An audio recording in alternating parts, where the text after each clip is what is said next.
justice for all. Thank you, everyone.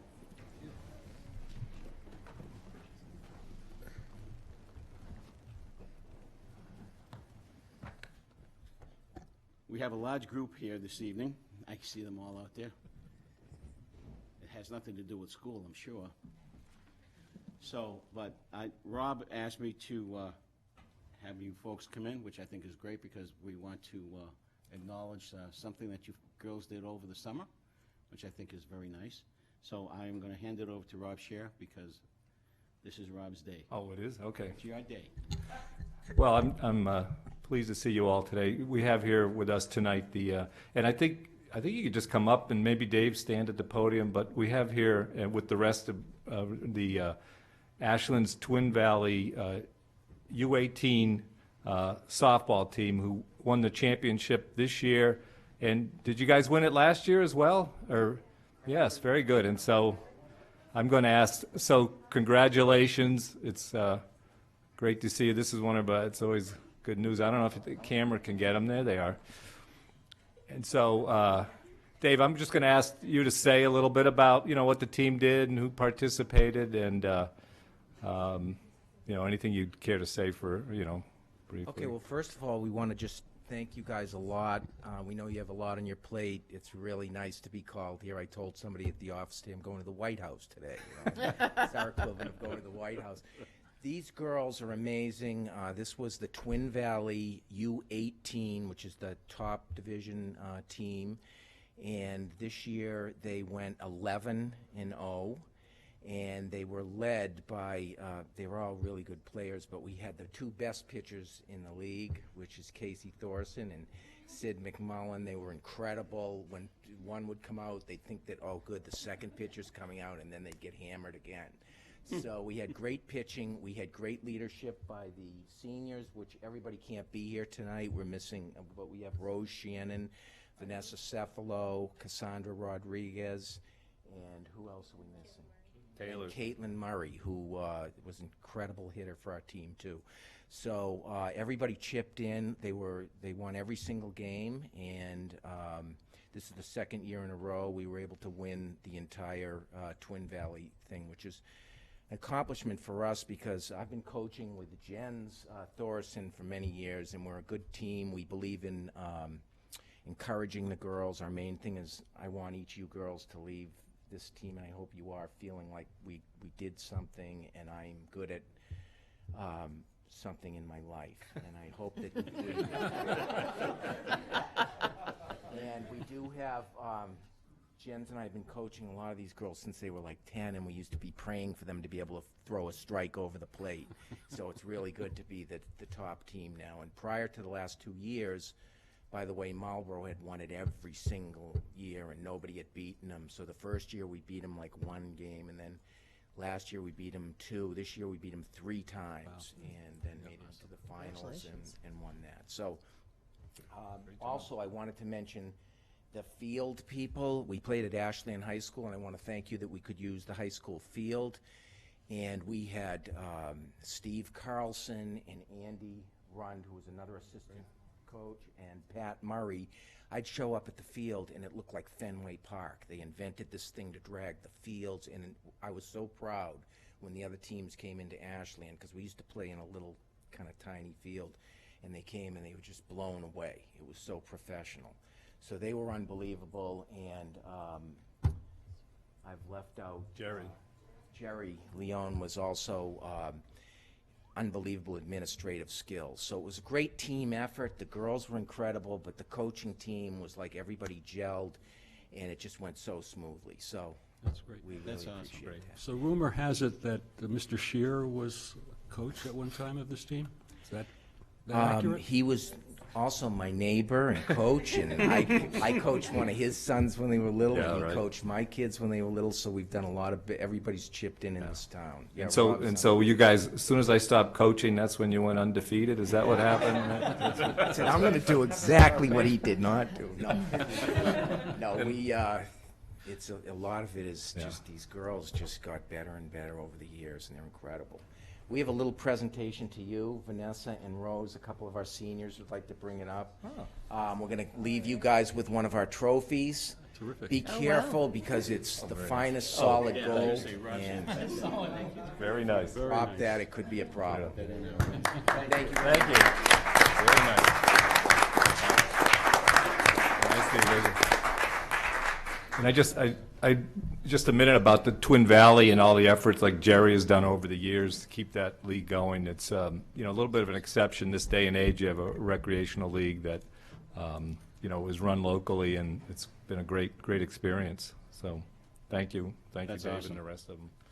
Thank you very much. That was very nice. And continue success. Now, is this a feeder system for the Ashland girls softball team? We hope so. Okay, I'm hoping that would be the answer. So that way we can start winning again and having championships coming back to the Ashland High School baseball, softball team. Is anybody playing in college? Any you seniors? Oh, Yeah. good luck, Cool. Vanessa. That's Good very luck. And don't feel like you have to stay for the rest of this meeting because Yep. Yeah, you can go. We can will go. not be offended. Thank you. everybody. Thanks. Nice. Congratulations. Thank you. Yeah. Right. Good night. Take care. Enjoy the rest of the summer. The one right there, white shirt. Mr. DeSoni, citizens' participation. It wouldn't be right with not having you up here. Good evening. Good evening. Posicio, Mark Sony, 49 Hawthorne Road. And as my title of my show is, that's what improving Ashland is, seeing team effort being worked together as one, work down the road, and grab a trophy at the end. That's what Ashland town and together this is all about. Now, let's go back and see how well we do about the last two override public meetings. They've been broadcast, one's been broadcast, one's still being taped and we waited to come on. Informational, yes, but still we got a long road to go.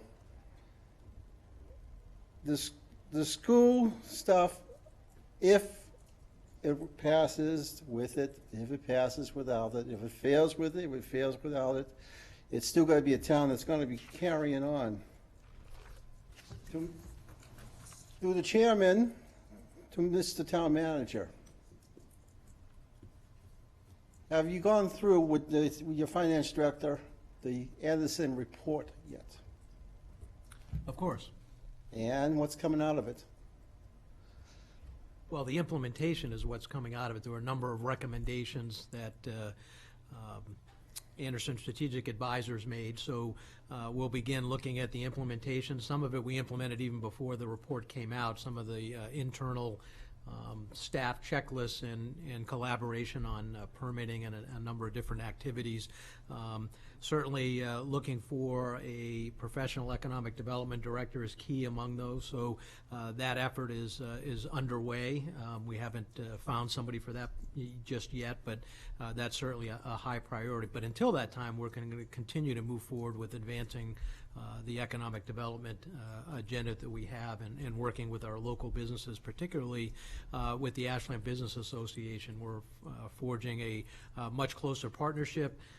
We hope to have a roundtable for the businesses on 126 here within the month, which will be a big effort, as well as continuing to coordinate with our downtown businesses as well.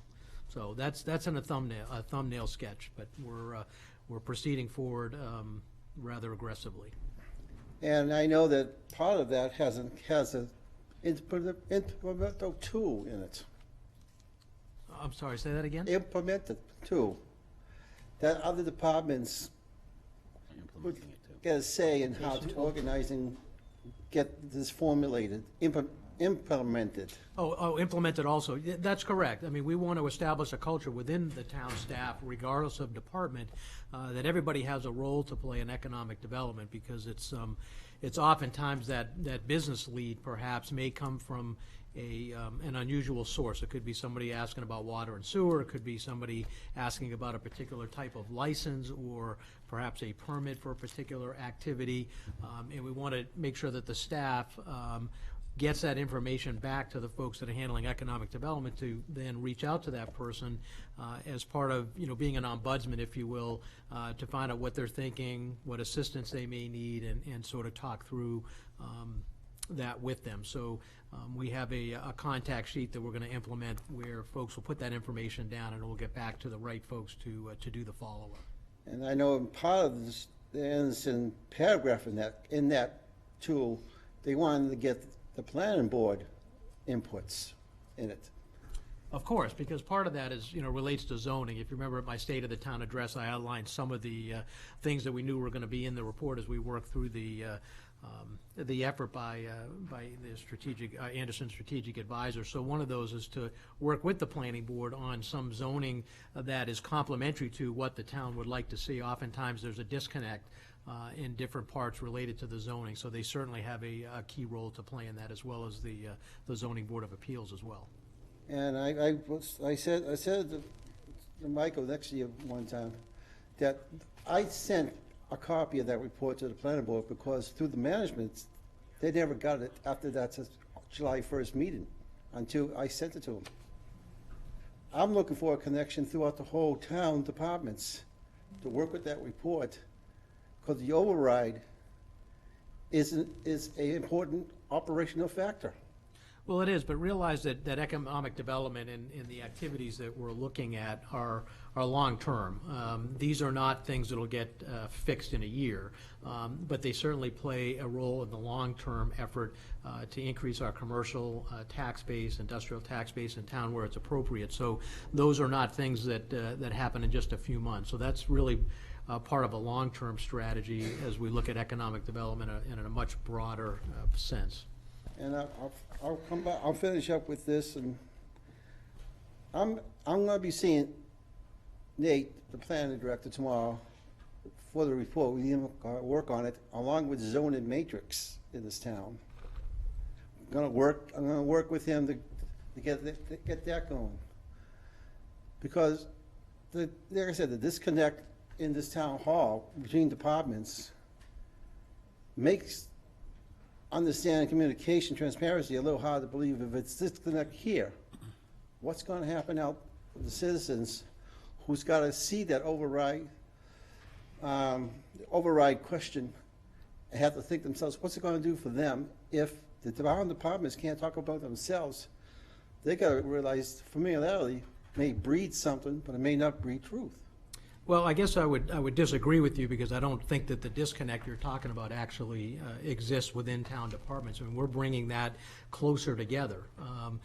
Part of the activities as it relates to that report is having a defined economic development meeting internally amongst the different department heads. So I don't necessarily share your view that there's a disconnect. That may be your perception, perhaps, but we are much closer to that than perhaps you're giving us credit for. I'll go with that as in the middle. But as regular citizens who haven't talked to me or anything like that, but it comes back again to the time I show, ask me anything improving Ashland, and this connection can be improved, and transparency can be a stronger source to improve the town. Thank you. Thank you, Mark. Thank you, Mark. Thank you. Appreciate that. We do have, I'm sorry, but we have a 7:15 hearing, and we're running a little behind, Joel. It's not that I want to cut you off. Thank you, I appreciate that. We'll continue citizens' participation a little later in the meeting, if that's all right with you folks. But we do have a 7:15 public hearing. I will read the public hearing notice. Notice is hereby given that the Board of Selectmen will conduct a hearing regarding a change of ownership for a Class II license. A Class II license allows the sale of used cars and the current location, which is Middlesex Auto Reconditioning at 220 Elliott Street, Ashland, Massachusetts. A public hearing will be held on this matter at the Ashland Town Hall, 101 Main Street, Ashland, Mass. On Wednesday, August 5th, 2015 at 7:15. Persons wishing to be heard on this matter are invited to attend the public hearing at the date and times noted above. Interested parties who are unable to attend the hearing may submit written comments to the Selectman's Office, Town Hall, 101 Main Street, Ashland, Mass. 01721, or by emailing Susan Roby at sueroby@ashlandmass.com. I would open the public hearing at this time. I would ask that anybody who is going to be speaking on this matter, if they have a representative or somebody from Middlesex Auto Reconditioning, if you would please come up, state your name, if you would please, and the reason for this change. Yeah, my name is Julio. I'm the new owner of Middlesex Auto Reconditioning. Okay? The reason why I'm here because our goal is keep it the same thing, the same service, and you know, sell cars. We have plenty space, and that's what we want to do. Keep the same thing. Nothing will be changing. So, is it Mr. Roca? Yes. Is that right? Okay. And you're the new owner of that location? Yes. Okay. And when did that transaction take place? Was last day of June. Okay. Yeah, we started 1st of July. 1st of July? Yeah. All right, I'm going to open up to the board. Any questions or concerns that you may have? Mr. Roca? Good evening. Good evening. And welcome to Ashland as a new business owner. Just a question regarding the number of cars that, or spots that you're maintaining. Looking at the layout, you've got 4 cars that are, or 4 slots that are parallel to the building, and then 4 that are horizontal. So is that 8 slots of? No, actually, we have 8 slots, but we're gonna use 4 for used car sellers. Just sometimes we use 4 just, you know, when you clean cars, we put them outside. Right, okay. But for car sellers, will be 4 space. That's it, thank you. Okay. And Carl? that's consistent with the previous owner? Yes. Yeah. There wasn't much change. The only question that I have is that a lot of the work was being done, if any repairs needed to be done, were being done in-house. Are you still doing the same thing, or will there be another location where the cars will be repaired off-site? No, we're not doing any repair. Okay, but do you Just, have a location where the repairs will be done because it needs to be noted? Yes, we do have a repair, yeah, Okay. location for repair. Can you tell us who that person is and where that location is? The location is in Melford, In Milford? yeah. The name of the company? Garage Santos Garage, I'm sorry. Santos? Santo Garage? Okay, thank you. Garage, yeah.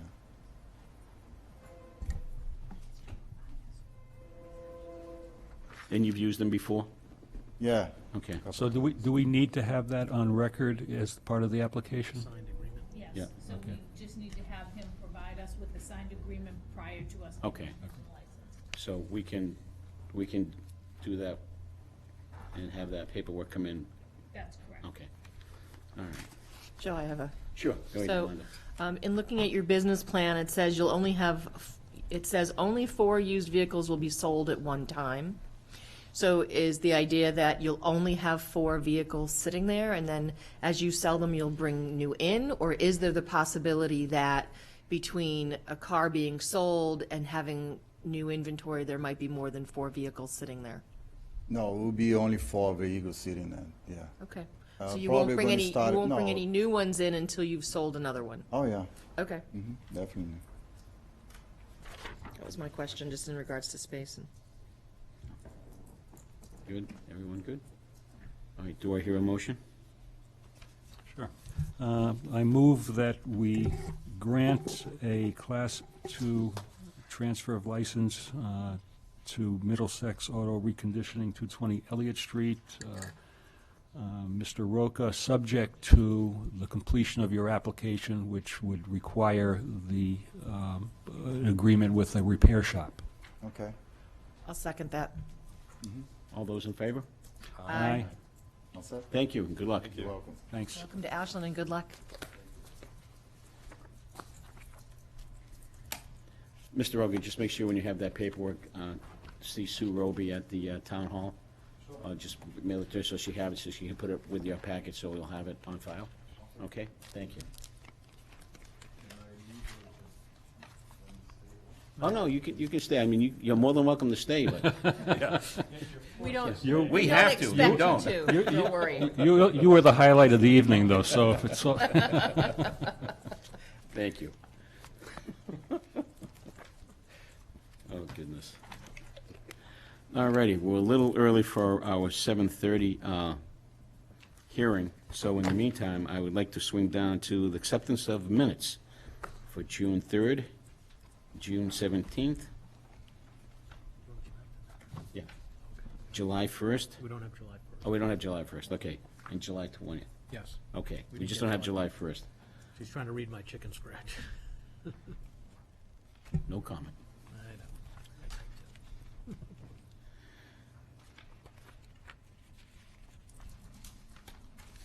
And Joel, we'll still have where's Joel? We still have 5 minutes, so we can continue the citizens' participation if you'd like. Do we want to approve the I, minutes? yeah, I but- move that we approve the minutes dated June 3rd, 2015, June 17th, 2015, and July 20th, We're here. 2015. Thank you. Do I hear a second? Second. All those in favor? Aye. Aye. Thank you. So those have been approved, and we'll just wait for the July 1st minutes to be encrypted at some point. Okay, Joel, you're on. Okay, three really quick ones for you. One, it's mostly good news, too. First, a couple of years, 2-3 years ago, the Board of Selectmen asked the Town Forest Committee to get their act together and start utilizing the forest and trying to promote citizen activity out there, not just an occasional hiker. Well, we had an excuse that we love to use. There is no parking. We can't do it. Until now. Now we have parking. So what have we done? Last month, we were contacted by the Boston Mycological Society, Club, I think it's called. Never heard of them. These guys go out and study mushrooms. It was incredible. First of all, the parking lot was just packed. I mean, the cars were parking sideways and upways and every which way. It was just beautiful. These guys were molecular biologists. I mean, serious like MIT professor type guys and botanists. We had all kinds of scientists out there. It turned out to be quite a fascinating walk that went well beyond just looking at mushrooms. We were talking about cures for cancer and, cell studies, and it was just unbelievable meeting some of these people. So it was a very, very well-attended event. I didn't do a head count, but maybe 30 or 40 people, whatever it was. It was just great, very, very well received, and we'll probably do this again probably next year. The Open Space Committee also just this past weekend hosted an archaeological walk that Dr. Kurt Hoffman provided the education on. That was just fantastic. One of our homegrown boys here. And again, I was unfortunately out on a bike ride that day and did not attend, but it was very well attended. And I went by the parking lot later in the afternoon, and it was just packed. So the town forest is becoming a busy place. If anyone doesn't know how to get there or where the parking lot is, or if you've never been there, it's 550 acres. I mean, why drive up to New Hampshire and Vermont to go hiking? We've got all the woods and all the trails you could possibly want to go hiking on here. It's just beautiful in there. And foliage season is just around the corner. It's the time to get out there. So how do you get there? Right across from 123 Winter Street, if you want to set a GPS, there's a nice parking lot there, and the trail is right there. There's maps on the town's website you can download, and also on the Open Space, ashlandopen.space.org website. They also have maps to the town forest. So there's plenty of ways to find out how to get around. The trails are well groomed. It's a great place. That's topic one. Topic two, I run something called the Ashland Bike Club. I want to invite everybody in Ashland who bicycles. Our average rides are long for some people. They're probably any place from 20 to 25 miles or so, but we go really slowly, and it's a very social group. Our dues are as high as $10 a year, but because we really just would rather have people come with us, whether they want to pay dues or not, our dues are optional. You don't have to pay them. Just come ride with us. Our club motto, social, scenic, and slow. And we really emphasize that because slow is inclusive, and people can ride with us when we do this. The club has grown incredibly. The last couple of years, it was 4 people on a ride, 6 people on a ride. We're up to the last month or so, we've been averaging closer to 15 or more people on a ride. It's getting to be a big deal. People, I just can't begin to tell you how much people rave about. It's not the bike riding, it's the meeting all these people from all different walks of life that you wouldn't normally meet. So that's a great thing.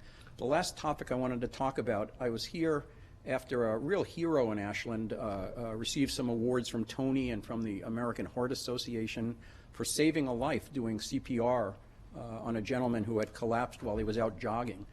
And I've talked with Steve Mitchell a little bit about this, who I'm hoping is willing to help us out on this. Well, you finish your thoughts, and then Okay. I'll weigh in a And little bit. so what I've been doing kind of behind the scenes is trying to poke at some of our top marketing people in town, not really a background that I have, because I think much of this, there's certainly an administrative component in organizing the budget and planning when would we have trainings for residents, but a very major part of this is getting the word out and having people recognize that, I don't want to preempt what others might think is the best campaign, but one that I've been thinking about is, could you save a family member who collapses?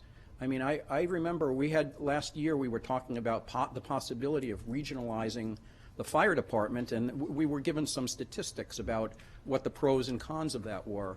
And one of the things that I vaguely remember, this I hope you correct this if you know, I thought the response time in Ashland, which is considered to be very good, was around 8 minutes or something like that. I'm not sure what the... But yeah. So if somebody's heart stops, you don't have 8 minutes. You have 4 minutes. Mr. Mitchell has the data. So 4 minutes, and I'd like to start a campaign right here in Ashland that might say something like, could you save a family member? Wouldn't it be a great thing if we could get at least one person trained in every household? Steve? So let me weigh in, if I may, Mr. Chair. Go ahead. Back to your bicycle club commentary, and having recently ridden with the club, I can verify it's slow and it's social. And but the fun part about it is Joel enlisting strangers as from the road. So it's a lot of fun. It's a good organization, and it's well done. So congratulations on getting that to happen. As far as the CPR, I just recently got certified in CPR, and it was very interesting. I was certified by one of our firefighters, paramedics, local residents, Bob Gemma, a good friend of Joe's, and he made some commentary about the fact that the percentage of survival with heart attacks is risen considerably, and the main reason is because the number of people that know CPR has increased. So the more people that we can get trained, and I would propose that possibly you and I put together a grant proposal for the Board of Selectmen to fund something of that nature. I have some information on a CPR class. Okay, let me when you're finish. done, yeah. All right. And then we can look at entering, those opportunities to increase the number of folks that know CPR. One thing that really struck me with a comment that Bob made was, in the state of Washington, their survival rate is even higher because it's a requirement of high school graduation to know CPR. So there's even more folks there. So it's a function of numbers. The more people that know it, the quicker the response. You've only got 4 minutes to that window, so that's how it works. So we can talk about that. Well, I'd love to have the assistance with that. Well, go ahead. just Sorry, real go ahead. quick in Jump regards to the CPR, so Michael Gurnick, who is our medical reserve here in Ashland, I have mentioned it to him about trying to get a CPR course for employees as well as residents of Ashland. So he is already working with someone to look at trying doing something in September, picking a date, then try to also get more people involved in the medical reserve here in Ashland. So when you brought it up at the last meeting and I saw him, so things are in the works to getting something going. Great. But in regards to a grant, if we could do something to help pay for it for residents, that would be a good tie-in. Great, thank you for bringing that up. So last, very quick thing. Real quick. If people want to get in touch with the Ashland Bike Club, it's ashlandbikeclub@gmail.com. And if people are very interested in this really important issue of getting involved with helping the town promote CPR training for all residents, kids, adults, and everybody, you can get in touch with me personally at ashlandbikeclub@gmail.com. So that's the place. Thank you. I just had one quick question. How many different types of mushrooms did they find? Really? Seriously? That many? Wow. And some of them were edible, and some not. Oh, okay. That's scary. That's scary. That's the part that I was concerned about. Okay. All right. Well, thank you very much, Joe. Thanks for bringing that up. And the CPR classes are definitely worthwhile. Okay, we have a another hearing at 7:30. We're running a few minutes behind schedule, and I apologize. But I will read the legal notice. Notice is hereby given that the Board of Selectmen will conduct a hearing regarding an alteration of licensed premises at Shays Liquor. This is an all-liquor package store license that currently operates at 300 Elliott Street and would be expanding the floor print of the current location, Shays Liquor, 300 Elliott Street, Ashland, Mass. 01721. A public hearing will be held on this matter at the Ashland Town Hall, 101 Main Street, Ashland, Mass. On Wednesday, August 5th, 2015 at 7:30. Persons wishing to be heard on this matter are invited to attend the public hearing at the date and time noted above. Interested parties who are unable to attend the hearing may submit written comments to the Selectman's Office, Town Hall, Ashland, Mass. 01721, or by email, sroby@ashlandmass.com. I believe that the owner of Shays is here. If you would please walk up to the podium, introduce yourself, and I open the public hearing at this time. Good evening. Most of you know me. I'm Che, owner of Chase Liquors. So currently we operate in a 1,200 square foot little area on Elliott Street, and it's come to our attention. Our neighboring unit is actually vacant, and the landlord has offered it to us to expand our shop. So hence coming forward to you and requesting approval. I've attached some of the existing and new alteration plans. I'll open up the board for any questions that the board may have with respect to the alterations and the expansion of Shays Liquors at this time. Okay, I'll willing to start. So you'll still just have one entrance in and out of the store? Right. And Based on the it's a double plans. door entrance, yep. And And one of the other things, you'll notice that now we actually have a secondary door, which allows us for loading purposes. It's on the far right of the, far left of the entrance, if you look, if you're, okay. Cool. Very good. And when are you looking, if we approve this, when would you look to start the construction and then as complete it? soon as possible. As soon as possible. Mhm. How long will the build-out take? It's actually, the current space right now is vacant already. It's pretty much ready to go. It's like a vanilla shell. There's walls and floor already there. All we really do is they take our current space and combine them, and we just shift out around our shelving and things and just kind of freshen the decor up, really. You'll be knocking walls down, I would assume, right? There's a devising wall right now, which I believe Parsons Group is the contracted landlords group that does all the commercial work, and they've already have the permits and everything already. Okay. Are you looking to, is it strictly liquor? We do everything right now. We have full liquor, beer, and wine as well. But no foods, no specialty Currently, products there's beyond there's liquor? no. Right now, our space is limited. We do have a food license that allows us to kind of vary chips, candy, and things like that. Now, with this expansion, we have more space now to have like a refrigerated, maybe if you want some cheese and crackers and things like that, we can certainly now provide them. When we first opened, and for the 4 years we've been there, storages have been really tough, because especially with all the new varieties and things that are coming out. So this would be a huge help in regards to storage and being able to merchandise more product. Anybody have any other questions? No. Do I hear a motion? Well, first I have to close the hearing, which I didn't do the last time, so slap me. Okay, now that the hearing is closed, I move that we close the hearing for Thank you. Shays Liquors. thank you. I need a second. All those in favor? That's seconded? Yep. Okay. Now, do I hear a motion to accept the expansion of Shays Liquor? I move that we approve the expansion for Shays Liquors from its current space into the newly available expanded space. Do I hear a second? Second. All those in favor? Aye. Aye. Thank you. Thank you, guys. All set. Have a good evening. luck. Good luck. Thank you very much.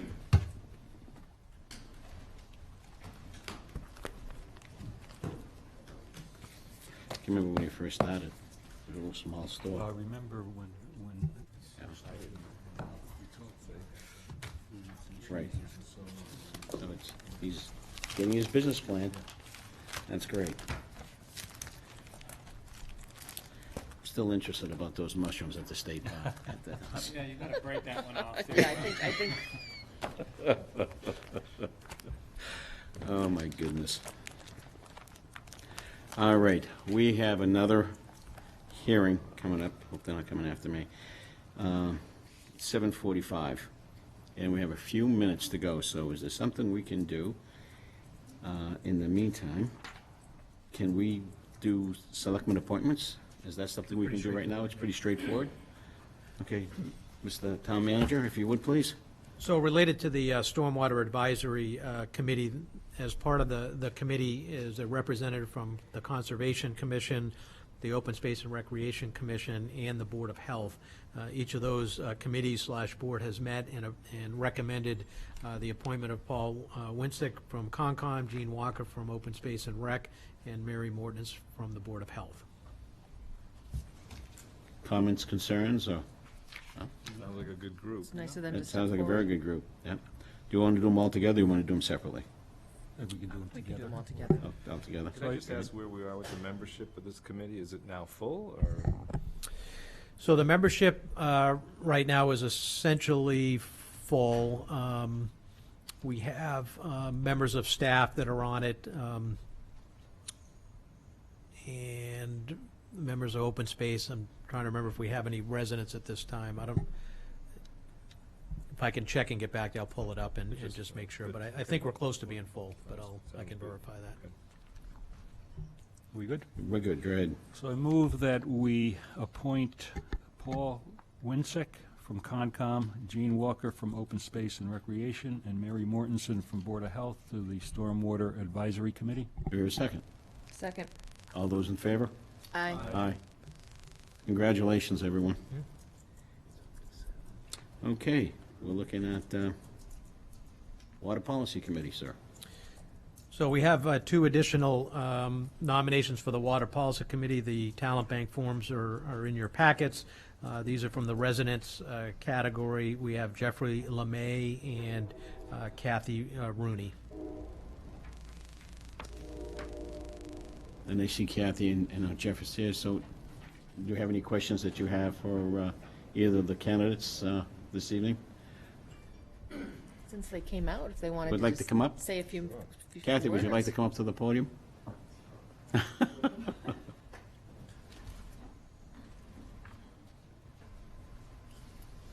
Kathy Rooney, 136 Fountain Street, Ashland. So I'm really interested in the Water Policy Committee because it was, so I have a garden design business, let's back up, and it was kind of apparent to me that people were really confused about watering and how to water in town, and I think I have a lot to add in particular and how you can still have a good-looking landscape and not, you know, be flooding the place and wasting water and things like that. Any other additional questions or comments? Thank you. Thanks. Thank you for stepping forward stepping and up. stepping up and taking on the responsibility beyond the committee. Welcome. Appreciate that. My God bless you. pleasure. Jeff? I thought Jeffrey was here. I missed it. Guess not. Okay, well, So these are one-year appointments do we to have a expire time? on 8/31/2016.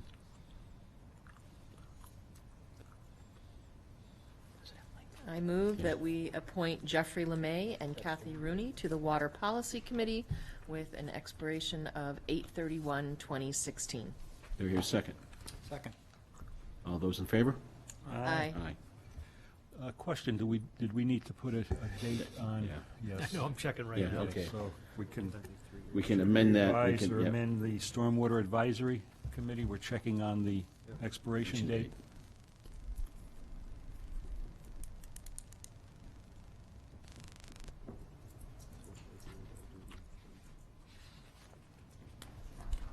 Okay, just let us check, we'll come back to it. Okay.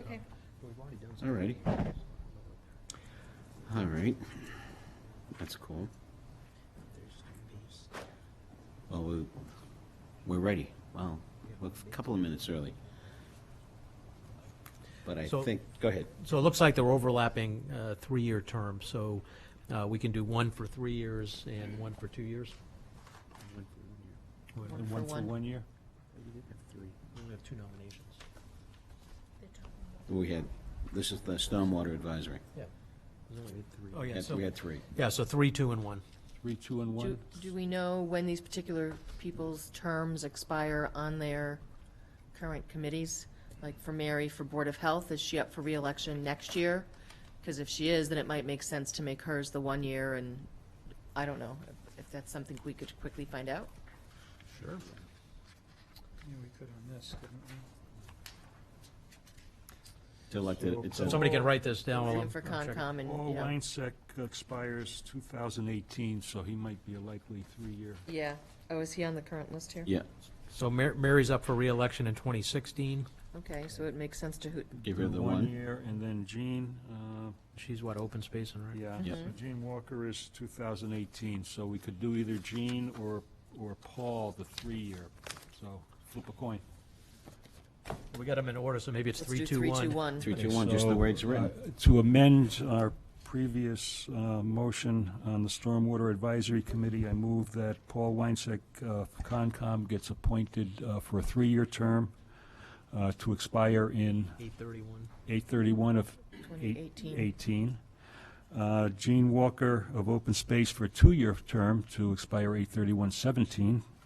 And Mary Mortensen of Board of Health to expire, 1-year term to expire 8/31/16. Do we hear a second Second. on that motion? All in favor? Aye. All right, thank you for the amendment. And now we have the correct dates, and there shouldn't be any issue, so we won't get any calls from Mr. Brown. I'm surprised he texting. hasn't He's said texting me anything. right now, I'm sure he is. I didn't get anything. Okay. And we're right on schedule. We're back on schedule for our 7:45 public hearing, legal hearing. All right. Good evening, sir. Good evening. I have a few things that I have to do before I ask for your name, and, Very well. all righty. I do have to read this legal notice. Okay, notice is hereby given that the Board of Selectmen will be conducting a hearing with regards to application of an all-alcoholic restaurant license. Cesar Marino, Los Calvos, DBA Los Calvos Mexican Grill and Cantina, 300 Elliott Street, Ashland, Mass. A public hearing will be held on the matter at the Ashland Town Hall, 101 Main Street, Ashland, Mass. on Wednesday, August 5th at 7:45 p.m. Parties wishing to be heard in this matter should appear at this time and place indicated above. Interested parties who are unable to attend that hearing may submit written comments to Selectman's Office, 101 Main Street, Ashland, Mass., or by emailing Susan Roby at sroby@ashlandmass.com. I open this public hearing and meeting at 7:47. If you'd like to introduce yourself, if you would, please. Thank you, Mr. Chairman. My name is Michael Van Dam. I represent the applicant, and the applicant who's with me, the proposed manager and owner of the entity, Cesar Marino. And if I could just say a few words. Absolutely. Thank you. Mr. Chairman, members of the board, thank you for hearing this. This is an application for an alcohol license. The applicant is proposing to open a typical Mexican, no offense, typical Mexican restaurant on 300 Elliott Street in Ashland. I know there's a Acapulco's in Framingham. Mr. Marino started his restaurant experience in 2001 at the Acapulco's restaurant opened the location in Sudbury. At that time, he started as a busboy and worked his way up to the manager there, in which he worked there for 5 years. He became a partner in that entity in the location in Newton, Massachusetts, where he operated that location for 5 years. Currently, he is the manager. That restaurant moved to Needham, Massachusetts, right on the highway there, and he has operated as the manager there for 6 years. So he has a great deal of restaurant experience. Mr. Marino is now, stepping up and starting this restaurant himself with his family. He's done his time, as they say, and and I'd like to note, which I think is important, because having an alcohol license is a big deal to the community, and we're aware of that. And Mr. Moreno is a resident of Ashland for the last few years. He has 2 children, an 8-year-old and a 4-year-old. So this is his backyard. I believe his home is, a mile from the proposed restaurant. Not that far away, it's just around the corner, Right. isn't it? So, right up Elliott Street. He doesn't, I can tell you, he's not going to be an absentee owner. I know, it's against my usual to get into anecdotal and cliche and things, but at the Newton and Needham Road restaurant, I will admit I'm a customer, and I've never been there, and he's not there. He's on site, and his family's on site. He works open to close. I don't know how he does it with his family, but he does it, and that's what he proposes to do in Ashland. His employees now and will be in the new location will be tip certified. I've gone over the alcohol policies and procedures with the town. They're similar to the other towns he's been in. He realizes that he's the manager on site, and he needs to be available if he's not on site and deem someone else to be the manager. All the procedures that we've gone through in these forms, he understands he needs to abide by. He understands that the town, like most towns, have had problems with underage drinking and serving, and he does. They propose to have the ID machine at the bar. Also, the usual things that they're trained on understanding how to verify age, identity, and all the tricks, if you will, that are used. This is a family restaurant, just like Acapulco's. It's not meant to be a bar with some food. It's really the other way around. I think the proposal is about 20 seats at the bar. With all that said, I don't want to be repetitive, and I'm sure you all have some questions. So, thank you. Thank you. Thanks, Mr. Van Dam, for that. I'll open it up to the board. Steve?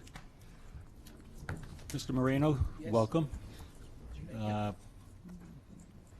I will tell you that I was appreciative of your application. I thought it was very complete. The fact that you had your menu in there as well. I'm a fan of Mexican food, so it looked very appealing. I just want to stress again, and I think your attorney did speak to it, but I think it's important to stress the importance of to the town of how we manage our liquor licenses, and in essence, this is a partnership between the town and yourself in terms of public safety, and very, very important to us. And I'm sure you're aware we've had some issues in the recent past that we've had to deal with. And it seems to me that your presentation is more of a family orientation. It looks like your hours of operation are more oriented towards family. It's, if I'm not mistaken, 10 p.m. is your closing time? Yeah, just the weekends, maybe until 11. Okay, it doesn't say, I think you've got 10 on every, so if you're going to modify that. No, well, we could do 10. Yeah, we realize, we put in 10, we're Yeah. going to see how business goes, and he understands we have to apply for the. Okay, all right. Yeah, the extension. So, and it's good to hear that you're a restaurant that has a bar rather than vice versa, so that's important. But relative to the bar and how you manage your pouring, is it poured, free poured? Is it, do you have a machine? Do you have? We have the Jaegers, the 1 ounce, and the ones to measure each drink. That's how we're gonna. That's how you manage yours. Is that how Acapulco does it? Yes. I know there's some. Usually some do it different, but like the one in Needham, that's how we do it. Okay. But the thing is, every other Acapulco's is different. They manage differently, so they do How do you different. propose to do it? Well, we're gonna measure every drink. You're going to we measure serve. everything, Yeah. okay. I know just from conversations with similar situations, there's new technologies out there that Yes. pour exact amounts. So I'm just curious if you're going that route or you're just using a regular pouring Yes. for container. for that. Good, okay, well, I think you know, your application's very complete and looks good, and pleased that you're willing to do business here in Ashland. Yolanda? So on your application, your hours are 11 to 10. So those will be your kitchen hours, or will your kitchen hours be different? No, that would be a kitchen hours. Okay, so if someone walks in at 9:45, they can still get dinner, or, okay. And then, you know, just to reiterate what Steve said in regards to, your lawyer, you know, said that your employees are going to be tip certified, but it's going to be very important that you manage that to make sure that people are coming in and not leaving Yes. having been overserved. I mean, you could train them, but my responsibility is them to enforce it. Okay. If I don't tell them, they, you know, they just don't do it. So it's the same thing that happens in Needham. I have to push them to do what they learn. Madam, I just want to be anecdotal for one more time. It's in the Needham location, for example, there's a lot of industry around there. Coca-Cola plant, the businesses, and you get a big 5 o'clock, you know, the whistle blows crowd over there, and he's on site. He's aware of when they come in after work on a Friday, those type of the patrons, Right. that it's you know, it needs to be managed and has been managed. And the town of Needham, just like the town of Ashland, that size town, is really, you know, they keep their eye on it, and it's good for business to keep your eye on it, because you don't want to, you know, for financial reasons, You don't want to be coming in front of us for the wrong reasons. Correct. So he's used to, you know, what happens at 5 o'clock in that site in Needham, and so therefore, I think he's the right man for the job and understanding how to regulate and manage I have that. to say, I did have to laugh when I looked at the building floor plan and some of the tenants. It's very old plan that you had. Yeah, but no, I think it's great. We're always looking for new restaurants and new business to come into Ashland, so thank you for being willing to move into that space, and good luck. Thank you.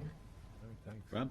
Oh, just wanted to welcome you to town, and best of luck. I'm just curious about you no doubt assessed your competitive situation. You think that Ashland can support 2 Mexican restaurants and make a, you know? I did my research. I mean, they're on this side of town. Sure.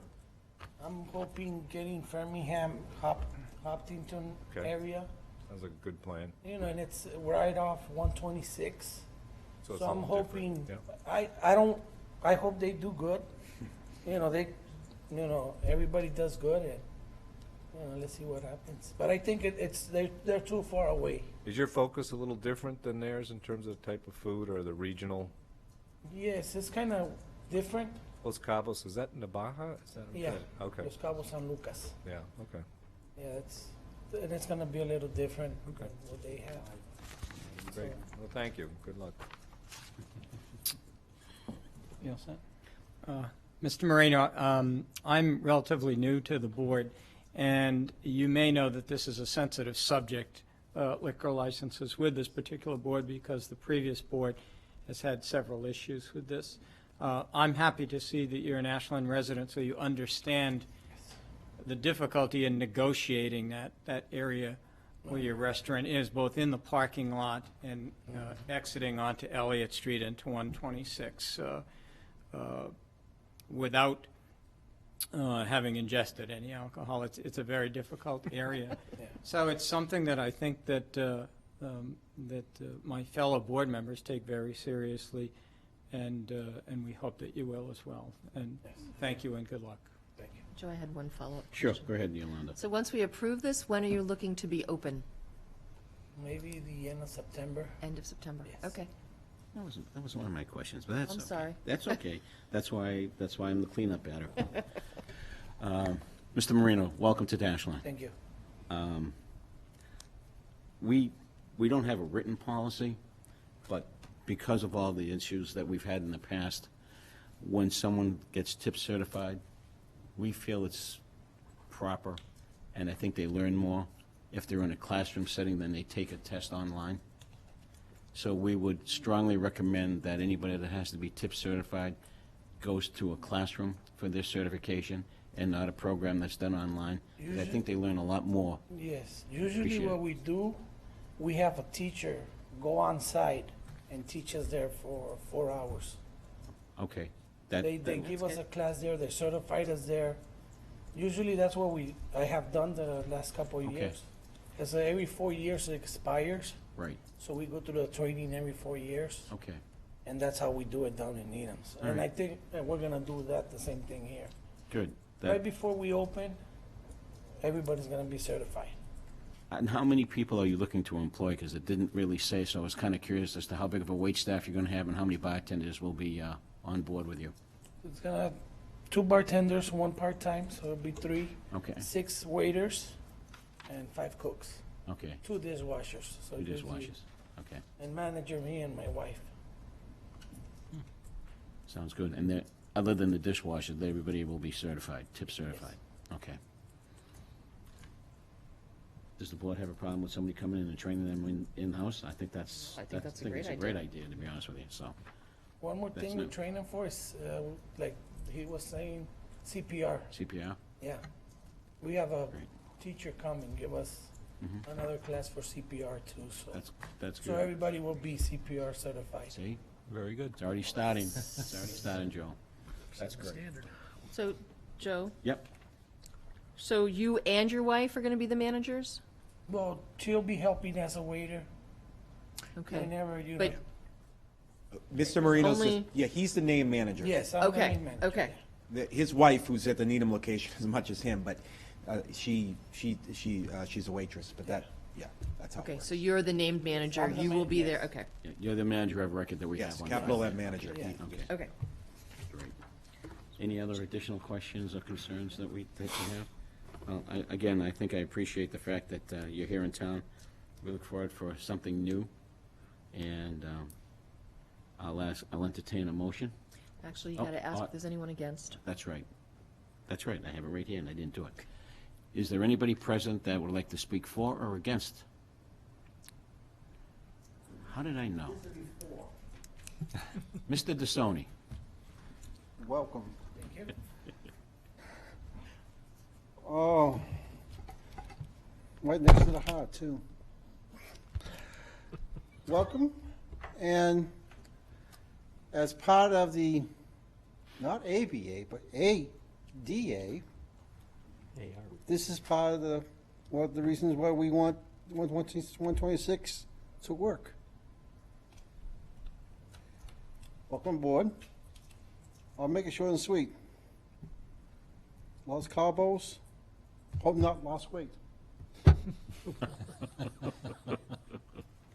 Thank you, Mark. Okay, seeing that there's no one else,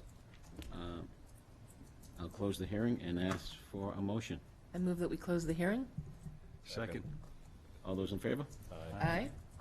And I'm looking for a motion too. So I make a motion that we grant a full liquor license to Cesar Moreno, doing business as Las Cobos at 300 Elliott Street, Ashland, Mass., with hours of operation to be 11 a.m. through 10 p.m., Sunday through Saturday. I'll second that. And, you may want to add. And about subject to tip certification that's done in-house, as we've discussed. I'll And we second that. need copies of the certificates that will be part of the record on file. Okay, thank you. So there's a second. All those in Yep. favor? Aye. Aye.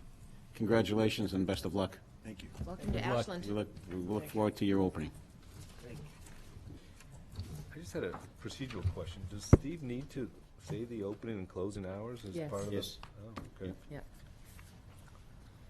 Okay. Even though it's in the, Steve doesn't, but it sounds That's like part it of our has to. motion. Somebody's Whoever Steve makes the motion has We're a to. few minutes behind, and we have at 8 o'clock, Metro West Visitors Bureau, Susan Nicole. Susan, if you would, come on up to the podium. Good evening. Good evening.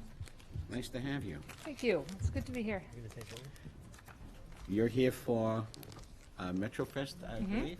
Yep. Can you give us a little update and discuss what that's all about? So I can tell you what MetroFest is about, and I know some of you might know about what the Metro West Visitors Bureau is, and I might tell you about that. We've been around about 3.5 years. We were actually created through legislation of Senator Spilka's and economic development legislation in summer of 2010, establishing our nonprofit as the Regional Tourism Council, covering Metro West, and it named 19 municipalities, obviously including Ashland. So we started business in December of 2011. We launched, we're a membership organization. We serve members and non-members. And the point of the Visitors Bureau, our nonprofit mission, is to strengthen the economy of the region. And the way we do that is we market the assets of the region to visitors and residents.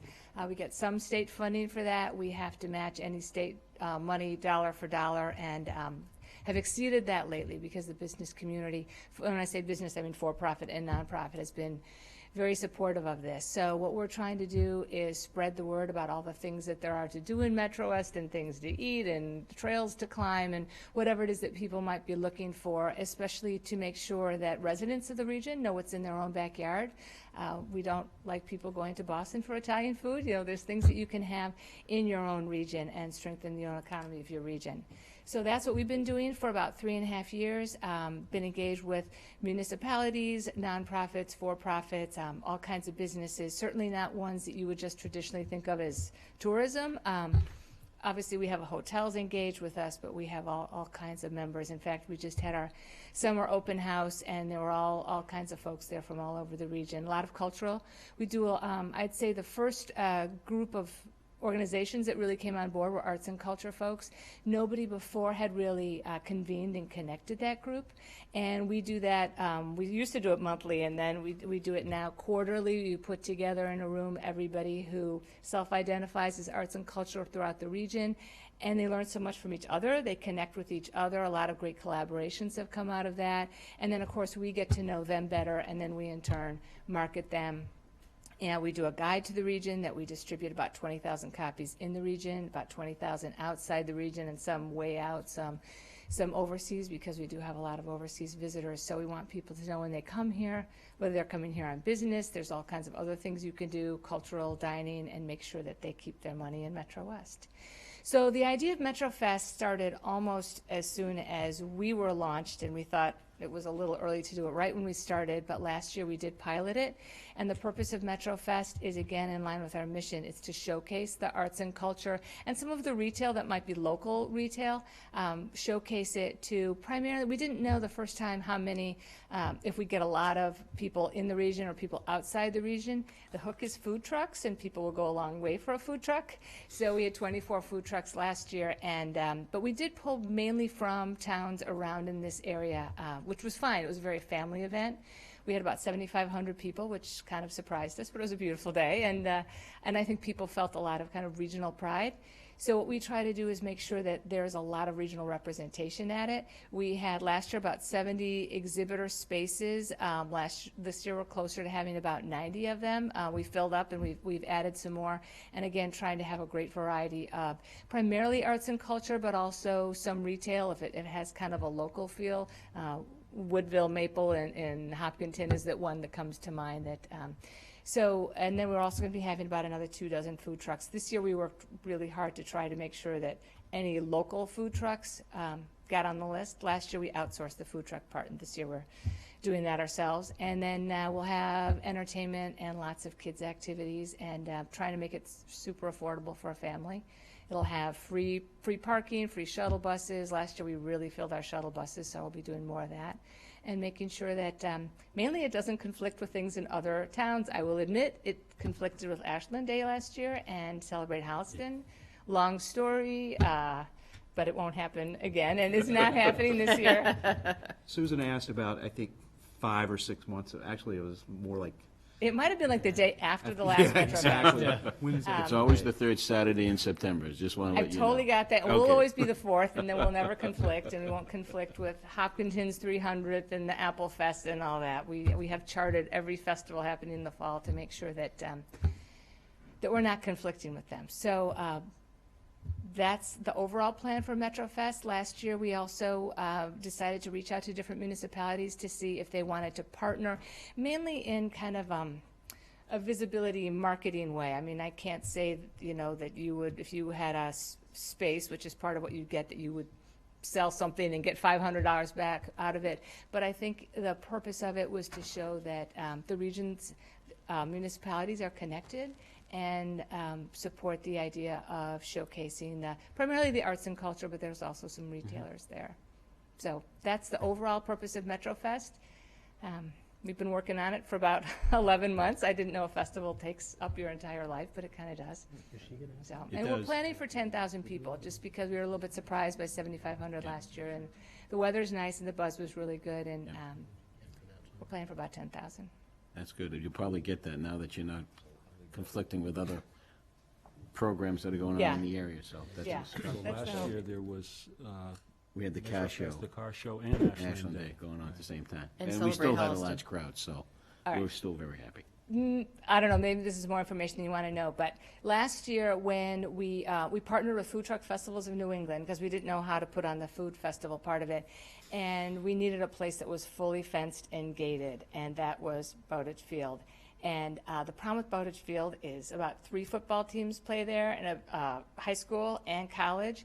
So it was dictated somewhat by the football schedule. So what we did last year, and the reason I was bugging Michael about the day of Ashland Day, is we had to have Park Rec in Framingham call all those teams and say, this is the day this is the entire weekend that you're not playing at Bowditch, because we start setting up on Friday and finish on Sunday, so those teams all have to play away games. So that's why It's easy. another It's an wrinkle easy that takes fix. a while. It's an easy fix. So I think, obviously, partnering with Susan's organization, as part of our economic development, initiative. So I think, would be a lot of benefit for us to try to participate as a municipality and market, whether it's our open space, our trails, some of the other arts and cultural things from town. So I don't know if you want to maybe just address on what it takes to do that. Yeah, well, first of all, there's a membership involved in the Metro West Visitors and Tourism Bureau, which the town of Ashland is a member of, and so we actually have a lot of our facilities and cultural assets and things like our fields, et cetera, our town forest. They are actually in that guide that's distributed out, about 20,000? I don't know. They're all on my car right now. Well, we have Yeah, a we do bunch about 40,000. downstairs, Oh, yeah, that's right. I So- made sure you had plenty. Yeah, we do have plenty. And so one of the things that Susan was interested in is the fact of trying to get municipalities like Ashland and Hopkinton and a bunch of these regional munis to basically partner with the Visitor and Tourism Bureau on MetroFest. And so one of the things that we thought might be a good partnership is, either through the Selectmen's Gift Account or through our own economic development funding to, participate and partner with them on this endeavor. And the amount is? It's $500. $500. And what do we get for $500? You get your name around a lot as the town of Ashland as being a supporter of a regional effort. What most towns really like, and we'll probably only have approach about 5 or 6 towns, is a space to do anything you want in it. Whether it's last year, Wayland had Arts Wayland folks from there sitting there and painting pictures right there while they were there. Another town had some people doing a barbershop quartet in their space. It's a 6-hour thing, so some people switch off and showcase different things. The space is 10 by 10. It is a space. It doesn't have a table or a chair or anything. So you would bring whatever it is that you want to do there. So that's the main opportunity, and just to make sure that people walk by our space. The spaces are all around the track, so they're all very centrally located, and the music is on the track, so people are always kind of walking around that. And it talks about, in the paperwork that you gave us, a 45-minute time slot on the community stage to showcase performers of their choosing. So is that's that what we still did an last year. We had option, or- 2 stages. We have one main stage with main acts, and then a community stage, and the municipal partners got a slot if they wanted it. Some did not want to fool around with trying to figure out who's going to perform on that stage. So we had that stage, and we had 4 different towns take a 45-minute slot, and they could program whatever, because I'm not going to say, this is the best clogger in Ashland. I don't know what you want to showcase. I'll do a comedy show. I think last year we had a Mine's dance already- group, a jazz group, a magician who was great. He was 10 years old. He was fantastic. But so it's really up to each town how they want to showcase themselves. So this sounds like a good thing, but I guess we'd have to figure out, like, who's going to do that space, and, you know, have to have some kind of organization that's willing to. And What are we talking about? When is the 3 deadline weeks? to get the application in? Because I know we have deadlines. When When do we need to let you know? Right. No, I understand the question, and I don't want to say there isn't a deadline on it, because I don't want to there's no immediacy on it, but if a town wanted to become a municipal partner, we have some spaces set aside for that. So I think by around Labor Day, we really need to get the community stage pretty well organized. So if you want a slot, I would just need to make sure that we have that. So, but I can also stay in touch with Michael, and if it looks like, but I'm not going to all 19 towns. It's not that I favor one over the other. I know there's some that are more inclined and more. I know Ashland is doing so much with culture that it's kind of a good fit, so. Mr. Chair, so I've attended several of your sessions, Susan, and they've always been well done, and I guess the biggest takeaway is kind of the regional aspect of what the Visitors Bureau does. So, you know, I would encourage the board to certainly support our participation at this, and to go to Rob's point, we'd have to figure out who, what, how to utilize that space. But I think there's a ton of groups in town that can certainly be enlisted. I think the community theater being one. I think there's a variety of different organizations out there, and I think if we put the word out, we wouldn't have any problem filling that. Yeah, we have the community band too. I mean, the high school community band that does their things over the summer. And there's people I to mean, be in the tent. I would second what Steve said. I think, I mean, I've never been to one of your events, but I think it's a great idea. And certainly to showcase all that's going on in Ashland, as you said, you know, community theater, we have 2 dance schools in town, we have community band, we have our high school, you know, we have individuals in town who are, you know, We have board members. musically talented, who we could possibly ask if they want to come in and participate. And it's something I'd be willing to work on. Okay. If we decide to do this, to work on, you know, sort of creating that 45 minutes and reaching out to people. And if, yeah, we want to If we figure out decide who- to do that and who and who to what, man the tent, and then you know, manning the we tent rotate, as well, yeah. and, but definitely rotate through and, Because it's a 6-hour slot, right? yeah. So What would are the it, times? It's 11 to 5. 7 to 5. would it make sense if the board decides, you know, to go ahead and vote support for this tonight? Perhaps Yolanda, maybe Steve, or, you know, whatever permutation of selectmen, you know, you choose could work with staff to come up and fill that schedule, that 6-hour slot. Yep. And over the course of the next couple of weeks, and then maybe we could bring that back to the board Our first meeting in at the first September. meeting in Yeah, the September. second. Sure. And then, does that, Sounds good to me. Sounds right to everybody? Yep. Do we need to make a motion on Yeah. this? I move that we approve the participation and the fee required to participate in MetroFest 2015. Do you need Oh, the date and the amount? I think out of the selectmen's gift gift account, account? yeah, the amount Okay. of 500? 500. Done? Done, I Second. think so. All those in favor? Aye. Aye. All those opposed? The one that can't sing, me.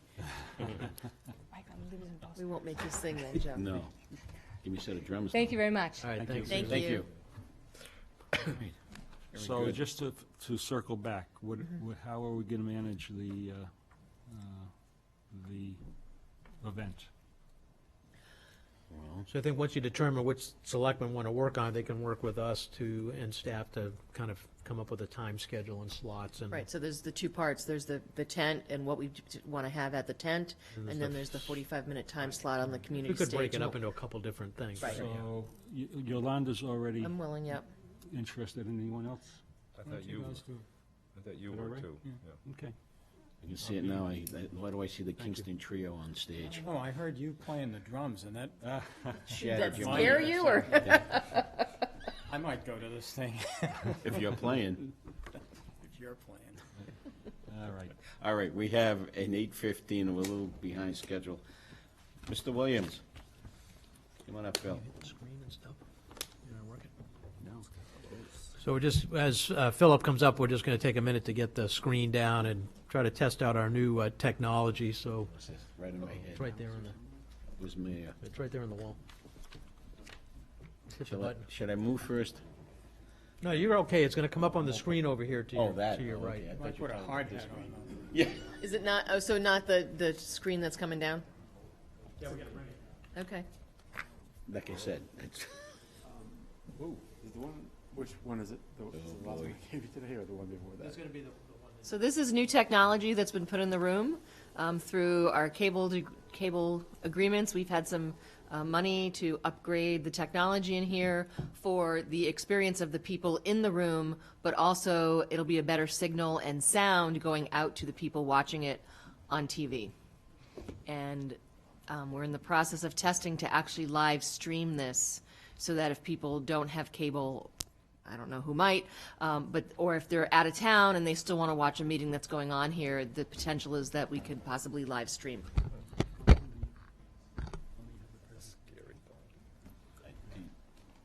Yep, so just give us a second to get the presentation up. Trying out the new whiz-bang. So a new projector on the back wall, It's this new warming up, screen, yeah, we do. We haven't been, I was new just monitor thinking the same there thing. That's it. on the side wall. Let's start counting mushrooms. I think that one might be the same one.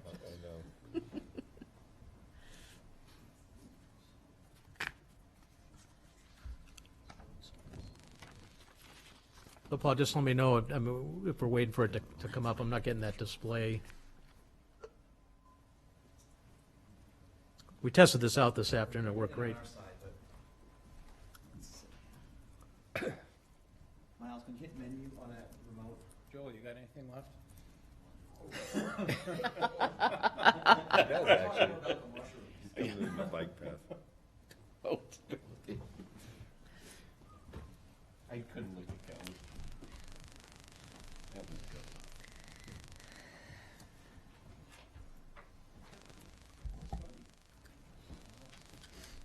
I'm just waiting for that display thing. I'm not getting the. Are you getting Apple TV on? Yep. Looks like it's connected. Now, are you just going to show directly the display? It'll show the room and it'll feed the switcher directly. Okay. Folks at home should see it once it connects to Okay. the notebook. Just make sure we're not doing.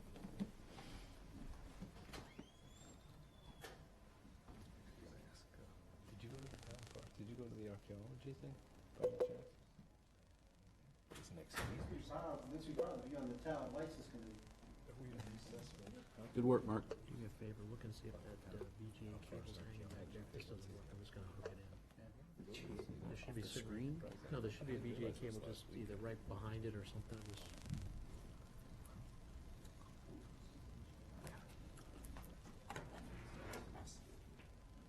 You can do this on the fly if you want, like emphatically act it all out for you guys.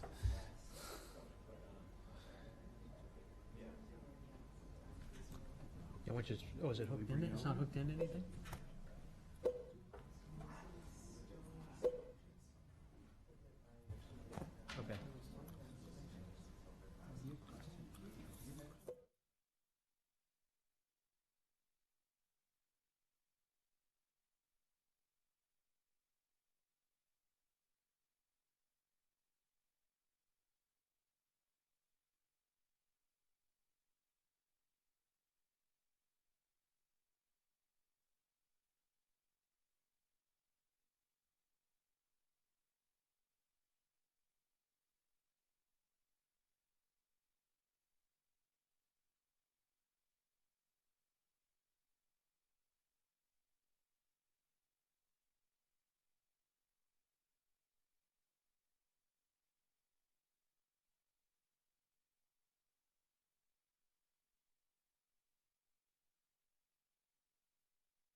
Good evening again.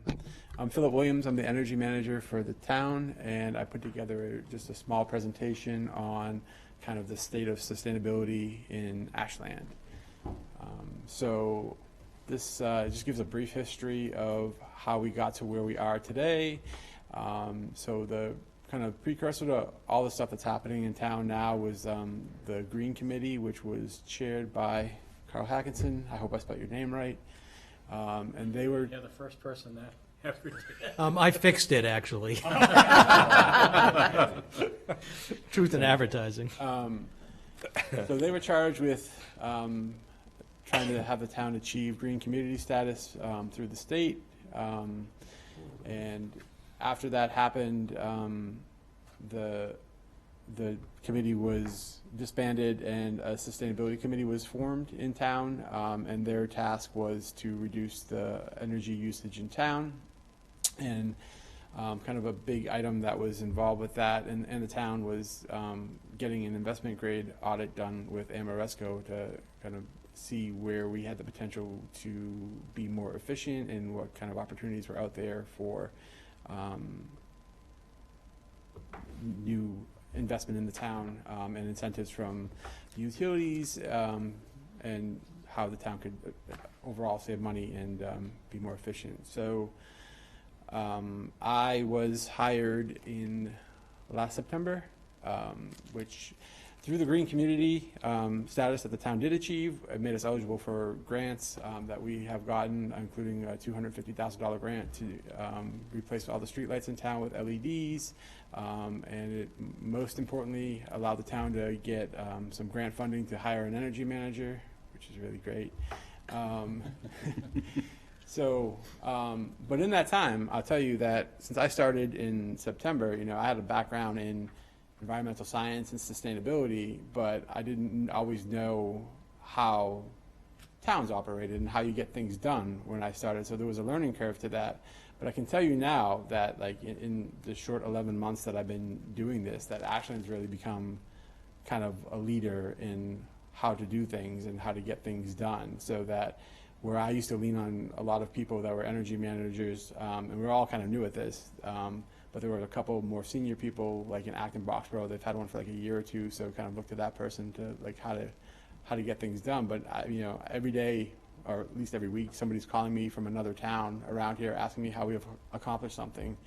So I think that's something that the town should be really proud of, that we're kind of establishing ourselves as a community that is interested in doing these things and gets them done. Because you look around, you see a lot of towns talk about doing things, but they don't always get them done. So you can go to the next slide.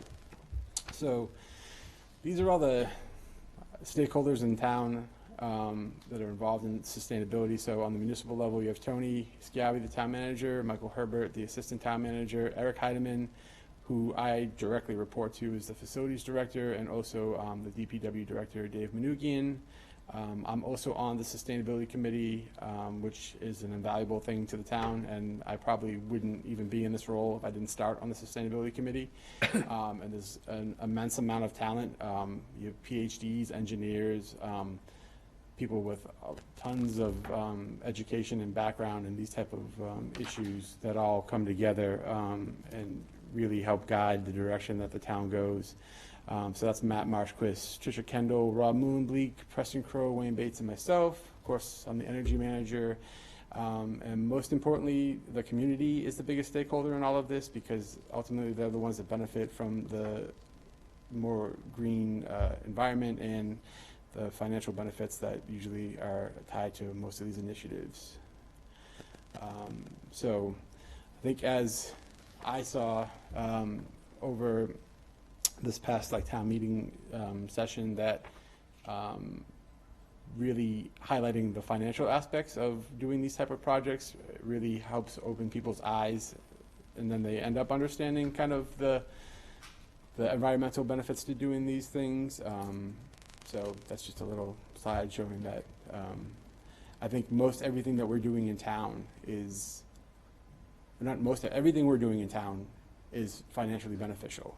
I mean, sometimes you have to come to the decision between, do I do the right thing or do I do like the most financially prudent thing? And fortunately, for all the things that we've done, we haven't had to make that choice. They've had both of those benefits, so that's great. So this slide shows, there's actually been a couple iterations of this, just to let you guys know. There's a lot of people on vacation in the summertime, so information kind of popped in and out as I was going through this. So our task with the green community status is that we have to reduce our energy use by 20% from the baseline year. So by 2017, we have to drop down to 40,777 MMBTUs, which is just a standard measure of energy. So it's kind of it's an easier way of measuring, like when you're going to combine like gas fuel, natural gas, electricity, all those things together. So we're on the path, and this gets normalized for weather too, which is an important thing because you guys probably noticed we had a very difficult winter this year. So that kind of causes fluctuations, but that gets normalized out. So we're on pace, and the Amoresco project, I think, is certainly going to put us over the goal line to do that. Phil, just a quick, this is the energy decrease baseline. This is for Ashland as a whole, or the town government, or That's the the whole town community? as a whole. Okay, so it involves all sorts of private homes and businesses. Oh, no. This is like Town government. I meant, Okay, like, the so this is towns all and government. schools. Like, yeah, this Okay. is not. Okay. So Public this is buildings. The Yeah. public, okay. Sorry, I misunderstood. So, kind of like the jewel of all of this is the Amoresco performance contract, and that's a energy efficiency project that the town signed a contract to do, which was about $3.4 million, I think. Am I correct? 3.2. And over 20 years, so I had initially wrote a savings of $2.5 million in an initial slide, but thanks to Michael, we've not only been able to achieve the savings from all the efficiency of the things we're doing, and through these initiatives that the state offers, there's municipal bonds that are even making the project more attractive. So, I mean, you can look at all the number of projects that have happened, and they're all very significant. I can tell you, looking at like the computer load management one, when that first got implemented, I was like, that's great, but how much is that really gonna save? And then I saw I get a report, and the first weekend that it was on, it saved like over 1,000 kilowatt hours just by turning people's computers off, because they don't turn them off when they go on the weekend. So these are all really important things that are going to make a huge impact on achieving that number that we have to achieve. And they're also saving the town lots of money. So you can go to the next slide. So I think everyone here is aware that we're very involved in the solar upgrading of the town. The House Street landfill is going to generate a megawatt of electricity. The carport at the school these should be kilowatts, about 680 kilowatts, as well as the roof of the school. And So, then, just a question, so we are still doing the canopy at the high school? I thought that was in question because in of the question? cost and, It is in question. I mean, we're still negotiating the PPA. We had another meeting today. For all intents and purposes, I don't see why it would not go forward Okay. from where we are right now. The project itself brings the total PPA up a little bit more, but with the production that you gain through doing that, through doing the canopy itself, you start realizing more savings throughout the project as a whole. so, but timing would be late, right? Because we'd probably try not to do it while school is in session and disrupt the parking there, or? Well, that wouldn't be the ideal situation, but we've already met with the superintendent and assistant superintendent and talked about that type of contingency plan. And, they feel comfortable that if necessary for a limited amount of time, what we could do is just cordon off a certain section of the parking lot. Okay. So you have those projects. And then I think another important thing to look at is the impact that the changes that we're making in the town are having on the people in the community. So I got solar on my roof 2 summers ago, And when I first went to apply for the permits at Town Hall, I came up and talked to Mark Orm, and he was asking me questions because there weren't that many people that had done it.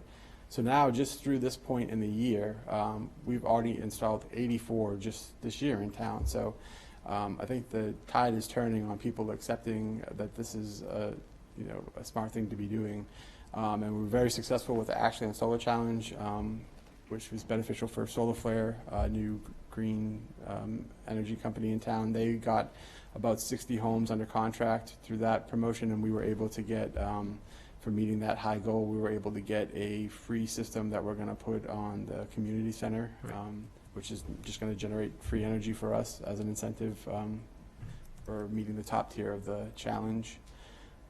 You can go to the next slide. So these are a couple of other things that we've worked on in the past year. So we, through a grant through the state, through the Mass VIP program, we were able to acquire 3 Nissan Leaf electric vehicles, and along with that came 2 charging stations. One's in Town Hall here, and one's across the street at the municipal lot. We're looking at doing some, we actually did the heat timers through a incentive from NSTAR that we didn't have to pay for. They came in, and that was like a $20,000 project to install heat timers at the DPW and the Town Hall, which kind of act like outdoor sensors to regulate the temperature in the buildings. Needham Bank was generous enough to donate a super bench that's now at Kid Spot, so that people can charge their devices through solar power. And then personally, the thing that I'm most proud of in the time that I've been doing this is the education component, because I see the impact that it's having. So I've done events at the Warren School, I've done events at the Mendez School and the middle school, and the difference that I've seen it make in the kids and their understanding of why these things are important. Those have been the things that have stood out the most to me in this time that I've been doing it. I brought the super bench actually to the Mendez School for the Mendez Science Symposium, and when I told the kids they could come up and touch a solar panel, you would have thought I had a piñata up there. They just lunged at it and they wouldn't stop touching it. So I think, we're setting the standard on what towns can do, especially without having to outlay, a lot of capital to do them, because, I mean, there's an advantage to being an early adopter to a lot of this stuff too. But more beyond that, because I've looked at Natick's presentation that they did and it was great, but it didn't talk about like the impact that it was having on behavior, and behavior is going to be the most important thing as far as changing the kind of path that we're on for the future. So when you see kids learning and being involved and invested in learning about these type of things, it's kind of promising for the future. And you see people at the farmer's market when I brought the solar car out there, people that are skeptical about that kind of thing, and then they start asking questions and realize that it's really not that, I guess, maybe as unpractical as they thought it was. And a lot of people, there's a couple of guys that were, real gearheads that were like, well, if I could drive around $300 all in every month, I don't care if it makes has a big muffler or has a lot of horsepower, if it can get me where I'm going. And so this is the stuff that we're on to next. This is the stuff we're trying to make happen now. So there's another project through an incentive with NSTAR, or Eversource now, to do some variable speed drives, and those help to use your motor-driven equipment more efficiently. The big thing that's coming up is we've applied for a grant from the state for an industrial composter. We would be the first school district in the state to do this, and the people there are pretty excited. We haven't gotten the grant approved yet, but they're pretty excited that someone's going to attempt to do this. So with that, we'd be able to save up to 2,500 pounds of organic waste from being thrown out in the trash every week from the schools, which would amount to about 140 trash bags that we're not throwing out in the trash. And beyond that, not having that 140 bags of trash, not having these big trucks come and take it away, would actually turn it into something beneficial. Would turn it into compost. We could use it for fundraisers. We could use it for the community gardens. There's a number of opportunities to use it. What was once a negative would now be a positive. The other thing that we're working on with Eric Heidemann, the facilities director, is doing a town and school inventory. We've already started this, but we want to dig in deeper and understand like kind of what state all of like the mechanical needs of the town and the school are in. So you not only can identify, where you're going to have to spend that capital in the future, but also make sure that everything's running as efficiently as possible. Like, the high school was a new building, it's a green school, but if it's not being maintained and run properly, you're not going to get all the efficiencies that you've spent money to achieve. So those are what we plan on working on for the rest of the summer. And then also there's still more opportunities for the electric car grants, so maybe identifying some more vehicles and working on stricter idling policies, because I think the one place we haven't made a huge dent is reducing the fuel usage in town. So that's probably the number one place where you could do that, is working on a stricter idling policy and eliminating some of the less efficient vehicles from the fleet, and replacing them with free electric vehicles is always a good thing. So that's pretty good. Who's providing the potential composter grant? that's through the DEP, Mass Department of Environmental Protection. So that will probably get announced in September, and if we get it, we'd get the money probably in October. But it's a real simple thing it's basically you need a drain pipe, like just a drain that we have in the high school, and the only thing we'd have to do to install it is install a 220 plug. So if we got the money, we could be operational in 2 weeks. Really, how's it work? What? It's basically just like an industrial dehydrator. So you put the products in. You can even put up to like 15% of cardboard in there, but judging by how much food waste there is from the school, we probably wouldn't even get to that point. And then it just dehydrates it over time. It's about 12 hours to do the cycle of 250 pounds of waste. Mm-hmm. So you're saying it would go to the high school? The machine itself? The machine would be at the high school? Yeah, that makes the most sense. And would you look at bringing the food waste from the other schools to it, or does it not have the capacity for that? So you can run, it's a 12-hour cycle, and it is 250 pounds per cycle. So we'd have to work out a good schedule to be able to run 2 cycles a day, make sure that we could get it loaded before people leave for the day and run it again. But if it was 1 cycle a day, it would probably, the high school alone could probably fill it. That. Okay. But beyond that, thinking ideally, even like when school's out in the summer, we want to try and figure out a way that maybe the community could drop off stuff so that we're getting the most benefit out of it, that it's being used every day, maybe even weekends. All it takes is throwing it in, hitting a button. So want to maximize. Isn't there new regulations regarding commercial food waste and composting? Or When you get above a certain amount, I think there's going to be some regulations about not just throwing it in the trash. Right. They're coming down the pipeline. They're starting more with like the bigger institutions and the universities and stuff like that. And it'll start coming down this way. So it's kind of, that's why they're so excited for us to kind of be a guinea pig for this, that, see if this is achievable and then start holding people to the fire. So eventually, when you start looking at things like anaerobic digestion, you can make big facilities where you can actually take some of this in from other places and turn it into other types of energy. It's part of our wastewater treatment plant, Could possibly. be, yeah. There's lots of opportunity related to food waste just because of the way they're starting to, regulate what you can do with it, especially for the big generators. The colleges, hotels, bigger. So that's where these are mostly right now. They're in hotels and colleges and casinos. So that's, like I said, we'll be the first one trying it on they've done it out west in like LA and Phoenix and stuff, but we'd be the first one like in the Northeast to try it on a school system. Go ahead, Rob. Nope. Oh, Yolanda, who was it? What is Mass EVIP? That's just the name of the grant program for the cars. Do you know what does EVIP stand for? Electric vehicle It's electric VIP. I don't. So it's an electric vehicle incentive program. Incentive program. Okay. So, I think one of the things, and I actually talked to a resident the other day, I mean, part of what we're doing in terms of encouraging, for the community in electric vehicles, I think we talked to the board about this a while back, but, we, have the ability of folks that are moving into electric vehicles to be able to charge and again, to help make a bigger impact on, reducing the carbon footprint overall. And I think that's, where you need to sort of broaden that to the community as well, and this is one of the ways we're able to do it through the grant program and the charges that came with these vehicles, which, is again partially being offset by, the free system we got at the community center. So, the net benefit to the town of all of that is actually very significant, I think. Rob, you had a question, or you? What's the idling policy? And what vehicles are you talking about that are idling?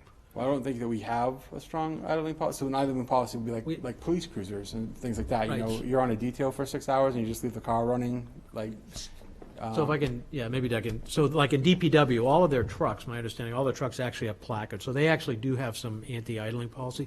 Police is a little bit different. If they're on a detail, I mean, they need to have the car running in order to have your emergency lights going.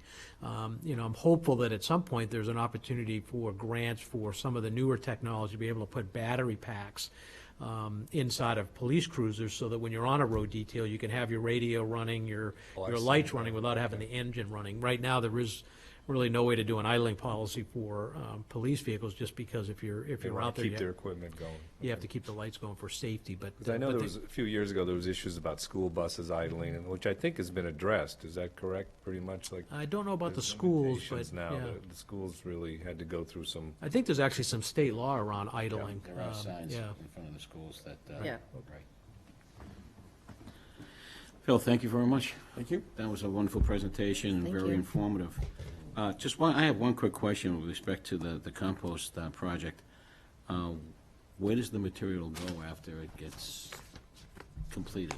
So it goes in, you put it in, and then you hit the button. 12 hours. Once the process is completed, where does the compost go? So we would collect it. Usually that 250 pounds would amount to like a large paint bucket full of compost, and at that point, we could store it somewhere, or you can have designated places that are going to accept it right away. I mean, we haven't gotten to that point yet. I mean, I think once we get the grant approved, the sustainability committee, we've already been talking about it, but there's not been like a set plan. Kind of haven't counted our chickens before they hatched yet. Gotcha. The dining services at Framingham State have been fully composted for about 5 years. And when it was first proposed, it was kind of Jetsonian. People thought that it would never work. And not only has it worked, but it's fully compostable. And the compost bales, they've contracted with a farm in Northborough that takes the compost bales to use as their composting farm. So it's generating revenue at the same time? Well, to a certain degree. The problem is we're now creating more compost than the farm can handle. So you have to have a sustainable market for that. Mm-hmm. And while I'm on sustainable, and Phil's still up here, I think a lot of the work that's being done here is great stuff. You mentioned that the Green Community Committee, and it wasn't. I appreciate that you mentioned my name, but it wasn't just me. It was 5 members that worked very hard, and we had 3 ex officio members that were invaluable. One of the things that we did find out at the time was that our energy use as a community was so low due to the efforts of Bob Hebden and Kevin Johnson and others in doing the best they could to conserve energy in the municipal buildings, that it was very difficult for us to get a number that we could possibly reduce our energy use by 20%, no matter how much we twisted the numbers. So kudos to you, and kudos to the Sustainability Committee, and kudos to those who came before you in this crusade. And I also would suggest and hope that we can expand this dialogue of sustainability beyond just energy so that we're addressing water issues and waste issues and because sustainability, as we've mentioned as a board and in individual conversations, can be a way of life for an entire community. And hopefully it won't be just an energy discussion a few years from now. I think we're trying to incorporate some of that stuff, like with the composter. You know, I heard people complaining last night about having to buy trash bags at the override committee. So we'll give you an opportunity to come, if you want to separate out your organic waste and throw it in our composter, save yourself a couple bags. You know, that's a way to incentivize people to start changing their behaviors. Or compost on their own, too. Learn Yeah, how to do I mean, that, right? that's, I mean, once they see that they can do that, I mean, hopefully they would start doing that themselves too. Not many people in this room remember the pig farmers would drive around with the truck. We did for many years, Right? went to every restaurant. So in history's Framingham repeating and Native. itself. We're composting our own garbage. That was a precursor to the, Right. this machine was, I how we fed 'em. kind of worked out a negotiation Yeah. with a Hundreds of farm. Yeah. Well, thank you very much. I appreciate it. Thank you. That was a wonderful presentation, and continue the great work here in your committee. Thank you. I know we're running a tad late, Joel. I apologize. The Upper Childs Trails Committee. Absolutely, Joel. Thank you. We appreciate your indulgence and your patience. Hi, Joel Arbeitman, Chair of the Ashland Upper Charles Trail Committee. First, I just want to give a little bit of background for some people who might be watching this at home or in the future on TV. The Upper Charles Trail is a planned 30-mile greenway that will run through 5 area towns: Milford, Holliston, Sherborne, Ashland, and Hopkinton, in a loop, 30-mile loop that would return back to wherever you begin on it. It's a circle. And Ashland's section is what our committee has been charged with by the Board of Selectmen to design and plan a trail that would run from the Hopkinton line, probably somewhere over near Hopkinton State Park, all the way across Ashland to Sherborne. And our goal is to do this economically, do it quickly, and try to connect as many key aspects of our community as possible: the schools, our businesses, our downtown area, our train station, our state parks, and so on. One of the key things that we're working on currently, by way of just updating the board and the community a little bit on status, is we're very much in a race right now to try to get a lot of information out about the trail. So we're doing a couple of things. Right now, I was actually interviewed on a local cable TV show several months ago. We're in the process of putting together a friends group, which I really want to invite everyone in the community who values this and who understands what's at stake here to get involved with this. Whatever skills or whatever energy or whatever enthusiasm you might be able to bring it. And the way to do that is to send an email to the Upper Charles Trail Committee at ashlandmass.com. You can also attend our meetings, and we're very open to having anyone from the public with concerns about the trail, who are looking for more information about the trail, or who want to get involved with helping us plan and build the trail. Our meetings right now during the summer are Thursday nights. We have a meeting tomorrow night at 7 p.m. It's the first and third Thursday nights of the month in the lower level of Town Hall. And after, I believe it's September, we're going to be going back to the first and third Tuesday nights. Right now it's first and third Thursday nights, 7 p.m.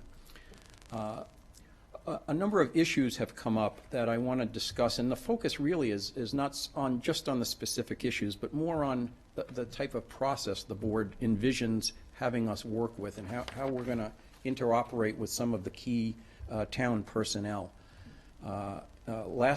Prior to your last meeting, I had sent the board a memo about some issues that were coming up based on various and sundry developments that were going on in town, and things that the town planner was working on that could potentially have an impact on where we're currently planning to route the trail.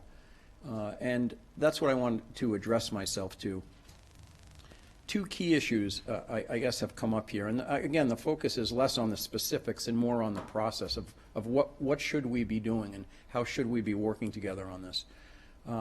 I sat in on a meeting with town planner Nat Strasberg and with our conservation agent, Selby, about, I don't know, roughly 6 to 8 weeks ago, something like that. And something happened that I think was not the best communication process, that I want to see what we can do to improve this.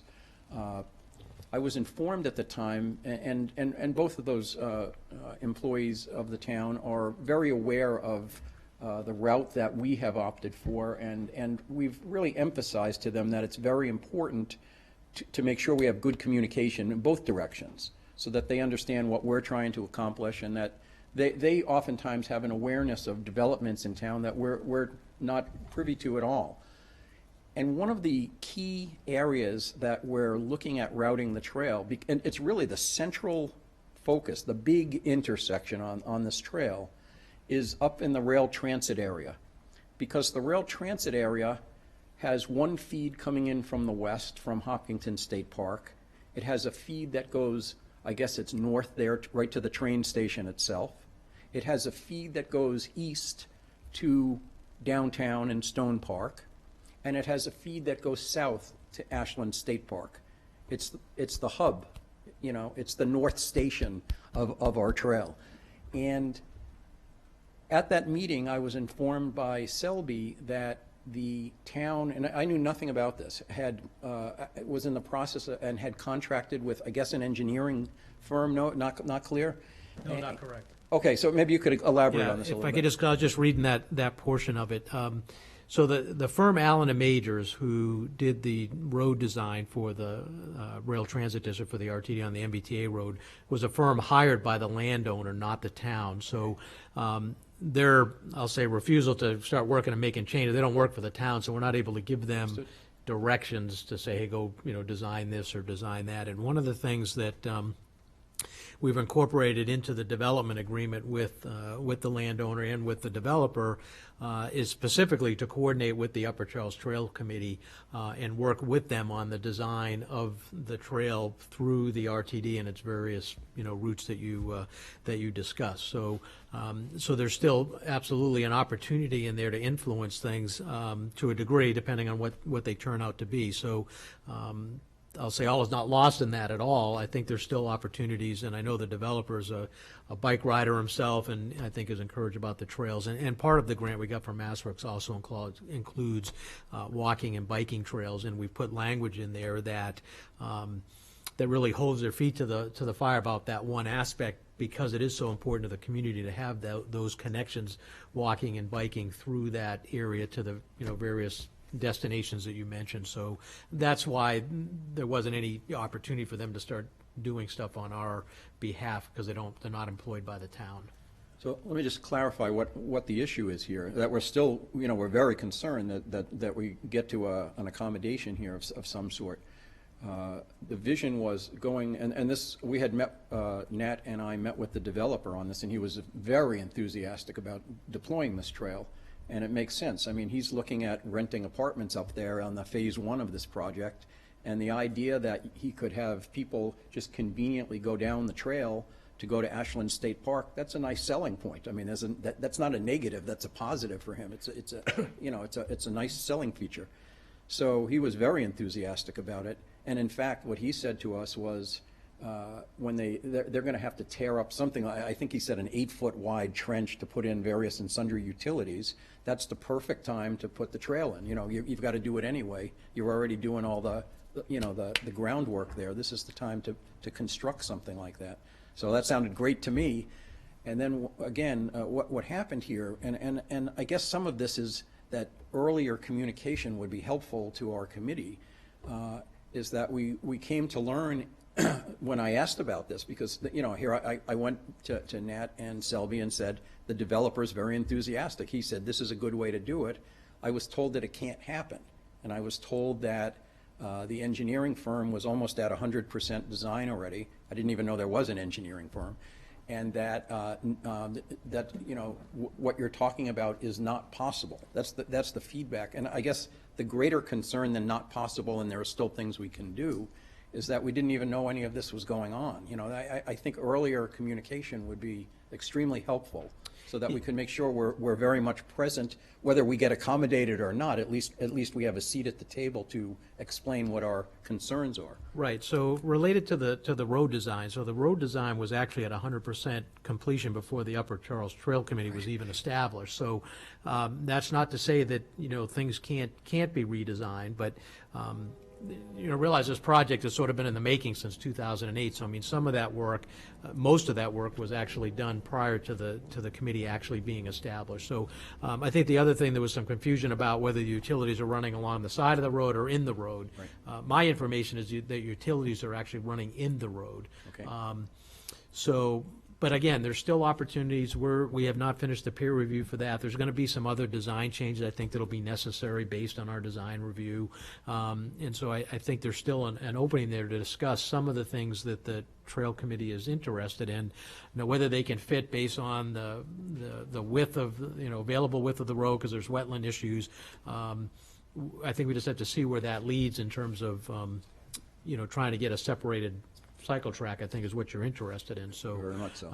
At this point, I would say that most of that conversation, at least at this point, probably happened between you and I, since the staff hasn't been that involved in it for a while as we work to negotiate with the board these development agreements. So, so again, all is not lost, and there's still a lot of activity related to that still to go on.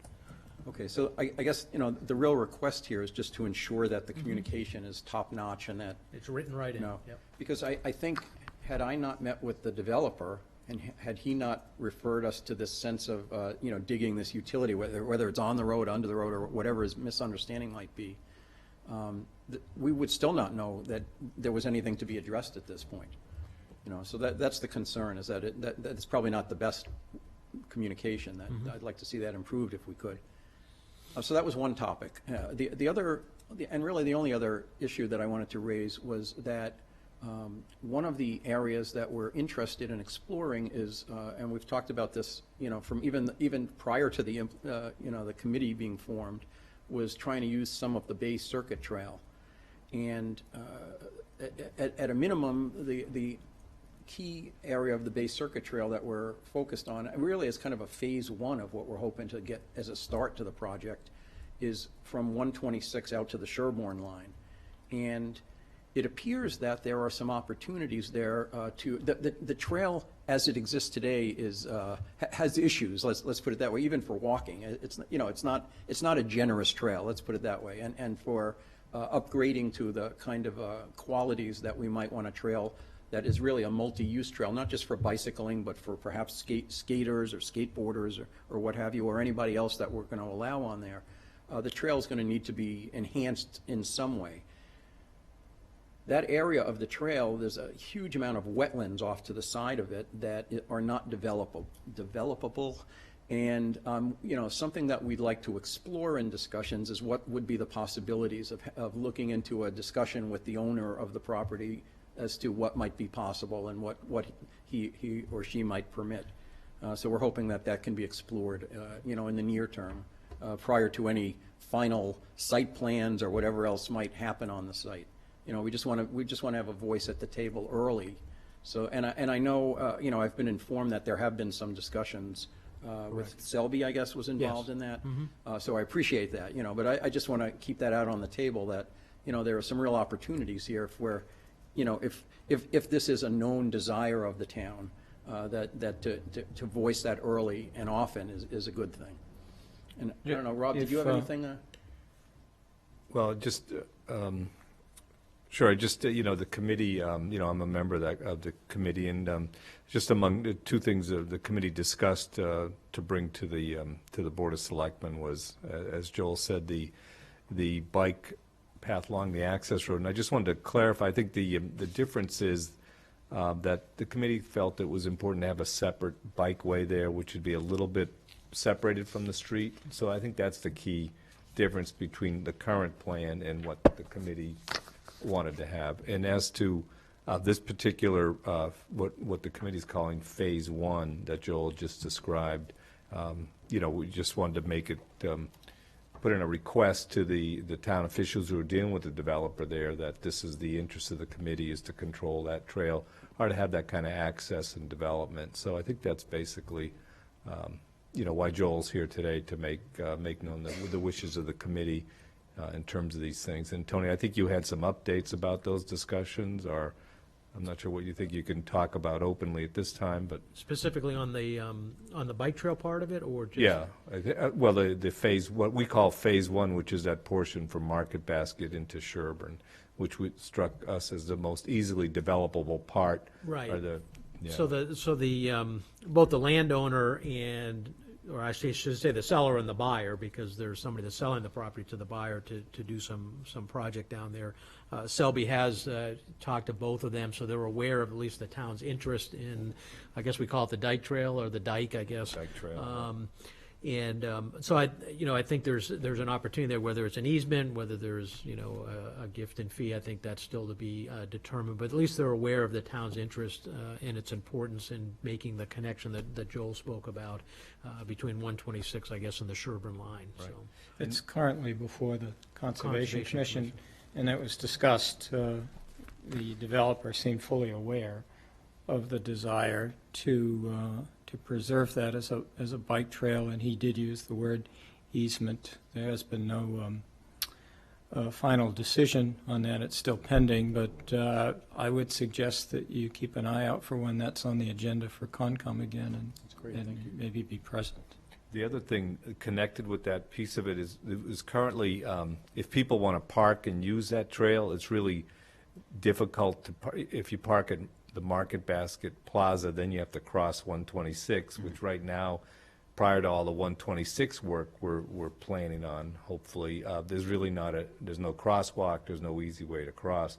So one of the other things that came up was trying to get some kind of parking on the other side. That would be near Butterfield Drive, I would think, be the only place. So it's kind of a temporary parking or so that's another thing that the committee identified as something that would be helpful, especially if you want to get families out to use that trail.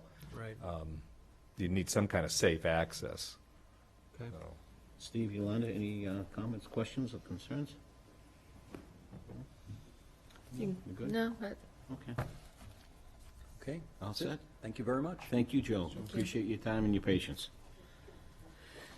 All right. Looks like we're down to town managers' appointments. we have one more. We'd have to do the Expiring. Oh, I'm sorry. That's okay. We got That's most- right. Expiring Board of Selectmen appointments. Everybody has their list in front of them. So the only update on the listing is Janice Hannert from the Affordable Housing Committee, who we had a little difficulty getting in contact with, but finally that was made, and she has declined reappointment. So there are two that their appointments will expire on 8/31 of 2015. Those are one-year appointments for all the renewals. So we have a vacancy on the Affordable Housing. Right, so this first grouping will be appointment beginning 9/1/2015, running through August 31st, 2016 for those four individuals indicated. In the past, how have we done this? Have we done it by groups, or have we done it? We've said the name of the committee and then the names. Okay. All righty. Organization, Affordable Housing Committee. Stephen Greenberg is the chair. Janice is no longer participating. Stephen Hickey, Michael Kane, Joseph Mignani, and Meredith Rassoff. So Meredith has declined. And she has declined. Yep. Right. So we're looking for their new term to expire 8/31/2016. So we're going to make motions per committee? Is Yeah. that the plan? So I move that we appoint Steve Greenberg, Steve Hickey, Michael Kane, Joe Mignani to the Affordable Housing Committee for a one-year term beginning September 1st, 2015, expiring 8/31/2016. Do I hear a second? Second? All those in favor? Aye. Okay, so there is two I vacancies. don't think we need to read them all twice. No. Well, we have Affordable Housing Trust. Okay, well, we'll run this fairly quickly then. Yeah. So, I move that we appoint Steve Greenberg to the Affordable Housing Trust Fund for a 2-year term, commencing 9/1/15 and expiring on 8/31/2017. Second? All those in favor? Aye. Aye. All right. Move that we appoint, Skip the next one. skip that, Skip that. Ashland That's Cable? just a bit, Okay. yeah, that's. So Board of Registrars, James B. Morrissey, I move that we appoint James B. Morrissey as the Republican member of the Board of Registrars for a 3-year term commencing 9/1/15 and expiring 8/31/2018. Second? All those in favor? Aye. Aye. Cable Advisory Committee, I move that we appoint Mark DeSoni and John Kerwin to the Cable Advisory Committee for a 3-year term commencing 9/1/15 and expiring 8/31/2018. Second? All those in favor? Aye. Aye. I move that we appoint Alexis Christopher, Stephen Morgan, and Ron Mortensen to the Capital Improvement Committee for 3-year terms commencing 9/1/15 and expiring on 8/31/2018. Second? All those in favor? Aye. Aye. I move that we appoint Tim Connors to the Community Preservation Committee for a 1-year term commencing 9/1/15 and expiring 8/31/2016. Second? All in favor? Aye. I move that we appoint Gene Crouch, William Moulton, and Paul Weinsick to the Conservation Commission for 3-year terms commencing 9/1/2015, expiring 8/31/2018. Second? All those in favor? Aye. I move that we appoint Arthur Kaya to the Council on Aging for a 3-year term commencing 9/1/15 and expiring 8/31/18. Second? All those in favor? Aye. I move that we appoint Thomas Cuddy, Elizabeth Whittam, and Paul Weinseck to the Historical Commission for 3-year terms commencing 9/1/15, expiring 8/31/18. Second? All those in favor? Aye. I move that we appoint Ed Berman to the Keefe Tech School Committee, 3-year term commencing 9/1/15, expiring 8/31/2018. Second? All those in favor? Aye. I move that we appoint Yolanda Greaves and Joe Mignani to Liaison Committee for a 1-year term commencing 9/1/15, expiring 8/31/2016. All those in favor? Hold on. No. I'll second that. Second, thank you. That's right. All those in favor? Aye. I move that we appoint Ed Bates and Matt Selby to the Metropolitan Area Planning Council for 3-year terms. It appears that Ed's term Yeah, would I asked him to commence- move that up. He said that was fine, just so we can get it on a August cycle. Okay, so he's commencing actually on 9/1 or on 12/19? You can just make it a new, yeah, you can just do it on 9/1. 9/1 of 15 and expiring on 8/31/2018, and that's for both Ed and for Selby. Second? All those in favor? Aye. I move that we appoint Anthony Schiavi to the Metro West Water Supply Protection Committee for a 1-year term commencing 9/1/15, expiring 8/31/16. All Second? those in favor? Aye. Aye. Aye. I move that we appoint Martin Ring, Beth Rosenblum, and Jean Walker to the Open Space and Recreation Committee for 3-year terms commencing 9/1/15 and expiring 8/31/2018. Second? All those in favor? Aye. I move that we appoint John Ellsworth and Merdina Harrison to the South Middlesex Opportunity Council, both for 1-year terms commencing 9/1/15 and expiring 8/31/2016. Second? All those in favor? Aye.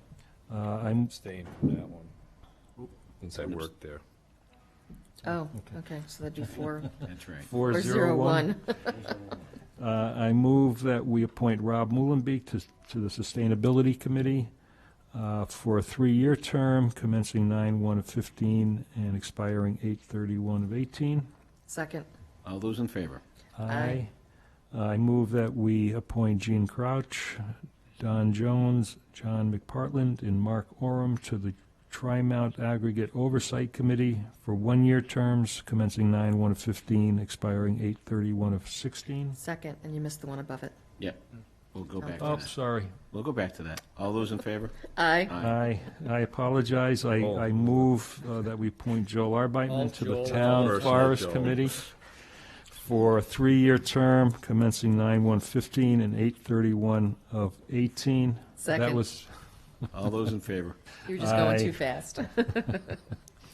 I move that we appoint Ed Hart, Larry Knifton, Steve Mitchell, Tony Schiavi, Yeah, you and... can't.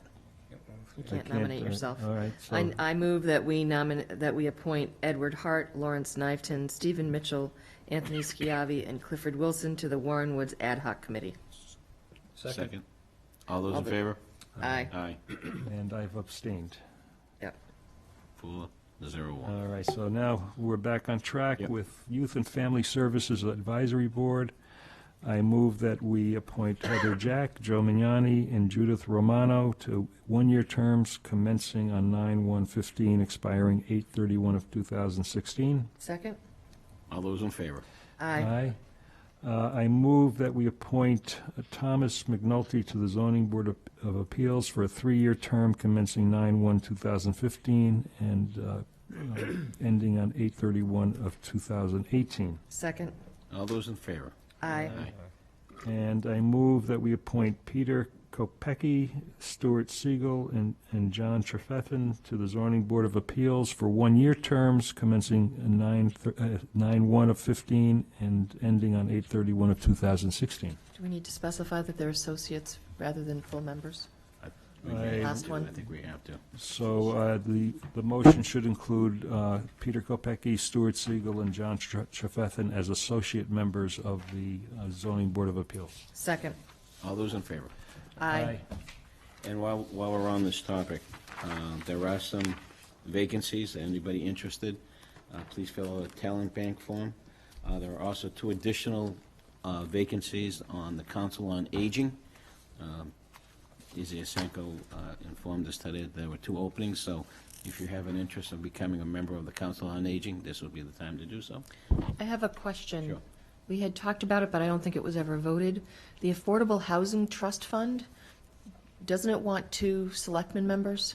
And currently we only have 1. We have only And I one. had mentioned that I was interested. Okay. So, I mean, unless someone else, In the,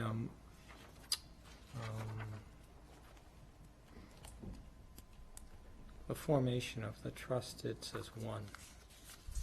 I'm not sure when it became 2. oh, I'd have to go back and look, to be very honest with you. okay. We can come back. Let's verify. Yep. So I think my plan was for the September meeting, September 2nd, now that we have these appointments done, is give the board a full listing of all the vacancies, and obviously we'll research that particular one, but we can announce where all the vacancies Okay. are and see where we Okay. need to fill in if the board wants. Joe, if you want to You come gotta up. come to, Yeah, you gotta come to the come up, microphone. so that way people can hear you. You want the people watching to be able to hear you. Joel Arbeitman, quick question. I know Tony normally sends a letter. Are people being reappointed required to be sworn in again? Yes. Yes. Okay, thank you. But not now, so it'll be, when I send the letters out, it'll essentially say on or after September 1st. Okay. Yeah, so we don't need a mad rush, everybody going down to Tara's office tomorrow morning. You can wait until after Wait till September after 1st. September 1st. Wait till after Labor Day. Just That'd be make a sure good it's time. before your next meeting, if it's, between. Right. You know, every day's late this year. Yeah, it is. It's very late. Very late. Did you have anything you wanted to say on that, or no? We're good? All right. We're going down to town managers' appointments. Okay, so the first appointment, we had a vacancy when Sarah Myers left the Ashland Public Library for another opportunity full-time, which gave us an opportunity to essentially promote from within Selena Correa-Mark, who Paula had brought on as a 5-hour employee, has been doing a great job. She's bilingual, or probably multilingual, and doing a great job in the library, and I'll be appointing her into the 11-hour position, part-time, that was vacated by Sarah Myers. I would request, in this particular case, since she's a current employee, for the board to waive the 15-day waiting period. Okay, do I hear a motion? I'll make a motion to waive the waiting period, 15-day waiting period. Second? Okay, and this is for a part-time circulation position with Selena Carrera-Mark. All those in favor? Aye. All those opposed? Ayes have it. Congratulations. Okay. Assistant planner. So we have hired an assistant planner, Karen Martin, currently lives in New York City, actually in Manhattan. Her resume is in your file. Very accomplished. She's got her master's in city planning with a concentration in land use planning. She went to Smith's College, so she has a good familiarity with the Commonwealth of Massachusetts, where she majored in sociology and minored in landscape studies. She's going to be a great asset to the planning staff, not only in helping the planning board, but also, freeing up some of the time for Nat to do other longer range activities with us. In initiatives that we have. So we're very anxious to get her up here. She'll be starting on the 31st of August. So I'm not asking for a waiver in this case, since we have plenty of time to get her up here and get her indoctrinated. She's currently filling out all of her pre-employment information, getting her physical and Corey checks and all of that. So I'm anxious for the board to have an opportunity to meet her when she gets here, but a great addition to the planning staff. Wasn't she at the luncheon? Yeah, we did meet her. Oh, that's right, you did meet her. Those that were there met her at the luncheon, that's right, she did. Very nice. Yeah. I found her resume interesting. It is. It caught our eyes, too. It Not did. typical. Yeah. No. Yeah, she's done a lot of different things. Yeah, it's going to be great. Well, but just the layout, caught my eye. Oh, the way she did it? Yeah. Yeah, it's a Very little different, different. isn't it? Yep. Do I hear a motion? There's no Oh, we don't know No motion. motion, That's just- right. We do the motion on the other one to Yes, waive we it? did. Yes. Yes, we did, on the waiver. All right, good. Because you're not asking for a waiver in the 15, that's No. right. Okay, next is auxiliary police officers, reappointments. So these are annual reappointments for our auxiliary police officers. So I'll be reappointing Sergeant Schmidt and Doucette, as well as officers Porter, Cunningham, Grace, Foodie, and McDonald. And those will take effect on the 1st of September. Okay. They're all current auxiliary officers and have been for several years, and some for many years, so. And you don't need to Do a wait the lot 15. of great work, a lot of volunteer stuff. You see them on Sundays at church, on Saturdays at the farmer's market, and other places. So a great group of folks for our auxiliary police. Tuesday night summer concerts, and on Ashland Day, they do a great job, so greatly appreciate their work. Okay, we're going to old and new business. The Greater Ashland Lions Club, looking to hold their annual White Cane Toll Road on October 3rd, 2015, at Main and Union on Route 135 from 9 a.m. till 1 p.m. This is an annual event that they do. It's a fundraiser that helps go towards their fundraising towards eye research, and they do a great job. So I don't know if there's any concerns or questions. I know they usually coordinate it with the police and fire, and they have their vests and their cones out there, if you've seen them. So anybody have any concerns or Nope. No, easy concerns? one. Do I hear a motion? I move that we allow the Greater Ashland Lions Club to have their White Cane Toll Road on 10/3/15 with a rain date of 10/10/15 from 9 a.m. to 1 p.m. at the intersection of Main and Route 435, and that they coordinate with public safety. Second. All those in favor? Aye. Thank you. And let's see, we'll go down to the Ashland Lions. This is a change of date request for their toll road. So this was the original date that was requested is also the date of the car show that's being scheduled. Correct. The following weekend, of course, is Ashland Day. Right. And so that's hence the request to the weekend after. The weekend after, correct. Which was originally their rain date, I believe. Was Right. what Do they have a new rain date? Yes, so that's, we ended up tracking that down, so that is the 27th, the next day. They were going to do it on the 3rd, but that's when Oh. the White Cane Road is, so we don't Right. want to have a conflict Okay. there.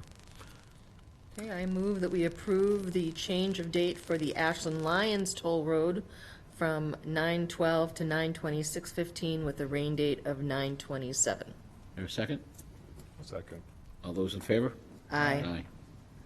And that's contingency upon they meeting all the requirements from public safety. Subject to, Subject yeah. to, right. Well, I figure we've already approved Right, that we've done part, it we're just before. changing the Right, date. yep.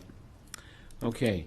Ashland Fire Department, their annual Muscular Dystrophy Association boot drive. They're looking to schedule on August 22nd from 8:30 a.m. to 1 p.m. at the intersection of Main and Union. I move that we approve the Ashland Fire Department's Muscular Dystrophy Association boot drive on 8/22/15 from 8:30 a.m. to 1 p.m. at the intersection of Main and Route 135, that, with the stipulation that they work with public safety. Do we have a second? Second. All those in favor? Aye. Okay, moving right along. We go to, I'm all right. Open fall special town meeting warrant, setting of the date and review of warrant timeline. And I think everybody has that packet, their little notice and letter with the timeline.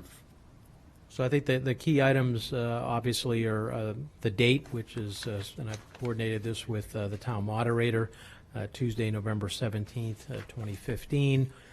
We would open the town warrant this evening. The deadline for notices of intent to submit proposed warrant articles and forms to be filed with the Selectman's Office would be September 9th, 2015. So we'll get a note out to all the board and committee chairs and get this posted online for those that may have citizens petitions. Due diligence period will run from then through October 14th for Board of Selectmen presentations and discussions. Public hearings would run all the way through the day before town meeting. We're looking for the board to vote to close and post the warrant on the 21st. And then the no later than date for the posting of the warrants, November 3rd. It's a 2-week, 14-day requirement for special town meetings. So very similar format that we had last year. The dates pretty much line up with about one day difference. A little different. Yep. Okay. Okay, so do I hear a motion? Sure. So I move that we approve the town meeting warrant timetable as presented, and that we open the warrant this evening, August the 5th, 2015. Second. All those in favor? Aye. Okay. Thank you, Tony, for getting that done. Now we go to Open Board of Selectmen Fall BAA Grant Rounds through September 30th, 2021-05. I know that's a misprint, but I wanted to read it to see if anybody was paying attention. 2015. So again, these dates match up with what the board did last year, so we would accept applications through September 30th. And then the second meeting in August would be the date that, in October would be the date the board would start to, review and distribute the awards. Do we need to do a motion on that? No, it's just, Nope, we're just- just we're just informing announcing people, it. right? We're just announcing it, doing it, and, okay. Can I just want to Sure. make one comment in regards to the grants, and as people are thinking about, what they're applying for and how they're applying for things, make sure, a recommendation would be that if you're looking to do something, I would recommend that you have the support of whatever organization or whatever population or whoever is going to benefit from a grant proposal that you have. So that, I think as Board of Selectmen members, one of the things we look at is if there are grant proposals before us, how many people are they going to impact and how they're going to impact them. So Okay. that would just be something I want to add as people are starting to think about applying for the grants. All right. Anybody else have any comments or additional concerns? Did we have printed criteria? I know we talked, I'm new to this, but do we have is there directions and evaluation criteria and all that somewhere that people should I'm look not at? sure if we do. I believe it's just the application. The application itself, and then we're looking Yeah, at. there's an application available, and it asks some specific questions, and Yeah, Yeah. it is fact specific as to who, what, and why, and Is that available on the town website? I believe it now? is. Okay. Yes. So we've all got it posted. All right. Okay, something that's near and dear to my heart. Traffic studies and traffic issues. We missed Oh, I'm sorry. Wait a minute. Override Study Committee. Oh. Wow. I could- Override study committee. Well, that's near and Something dear near and dear to your heart, Wait Joe? a minute, no, Really? it's near and dear to my wallet, yeah. Okay, we have an update? Yes, we do. Okay. Mr. Vice Chair. So the Override Study Committee, and I want to emphasize, as I've done repeatedly, study is the key word here. We've had the second of our public forums last evening at the community center. We had a fairly good group of folks, a lot of good commentary. I think the committee has gone back and kind of reviewed some of the takeaways, and we will evaluate all that we heard last night. We do have a public forum tomorrow, scheduled tomorrow at the community center, 10 a.m. It's oriented towards our senior population, and it will include information relative to the tax relief programs as they exist today, and then other potential opportunities, as well as just an outreach to that group that normally don't go out to evening meetings. So we're looking forward to doing that. And we do have all of our meetings are posted. We've got a series of working groups that we put together. They're posted, and then we have our full committee meetings that are posted as well. So it's progressing. I think we heard a lot of things last night that we will take and modify how we move forward. So. Good. Did you want to just announce the other public forums that we've scheduled? Sure. Or should we? I'm Yeah. trying to. So we have 2 additional public forums scheduled for 8/27 at the public library. That'll be from 7 until roughly 8:30. And then we have a forum to be held again at the community center on September the 10th, and that again will be from 7 till roughly 8:30. We may try to squeeze in some others as we move forward. Our timeline is really to get to the middle of September, finish up our public forums, and then start to go to work and evaluate all the information that we've compiled. I could just add one thing. The website, the Ashland, Mass. website has been updated. Under boards and committees, you can find the Override Study Committee's webpage. If you go to that, you'll find a link to the video from the first forum. I assume as soon as the second one is produced, that we will be able to link to that as well, and then also the presentation that was shown. And then also, just to make note, the committee will have representation on various WACA shows, including Mr. DeSoni's show, the Policy Beast, Makita Keegan, and also Martin Shapiro has a show as well. So there's a variety of opportunities for these public outreaches. Great. Can I? Thank you. Go ahead, Yolanda. So just 2 things. So one, certainly later in the year, I wouldn't mind having you guys as well on Around the Clock. One thing I noticed, I attended the full session that was for community groups, and then I was only able to stay for part of it last night.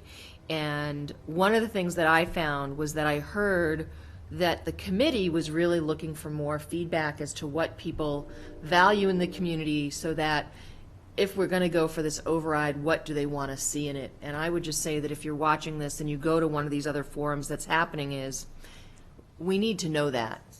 That's one of the reasons I've been trying to go, is to hear what the community is saying about the override and what they want to see in the community. So, what do you value? What services do you want us to keep? What services are you saying, if we can't afford that, we'd be okay with that? And I think that's part of the important part of these listening sessions, is to find out what people value and what they want to see if we do move forward with the override. Yeah, and I think it's particularly important, we're getting ready to spend quite a bit of staff time on our side looking at the things that we think, and, some of that's based on, input we get on a daily basis, but, from an efficiency standpoint, we want to make sure that's in line to what the community may be thinking, whether it's improvements to roads, and those type of services that we provide. So that information will be very much helpful for us in that regard, too. Yeah. Well, I think part of what the takeaway from last night is probably less of a data-driven presentation and more of an intentional, let's, this is level services. Are you satisfied with level services? And so more of an approach that way. Yeah. So hopefully we'll get more of that type of information. Can I just add one thing? It's also part of the big problem is that just to maintain level services is showing a deficit. So that's an important thing. And I would encourage people who are interested in this topic, of course the override is extremely important, if that happens, to come to these meetings and, get your questions out, make your voice known and challenge us.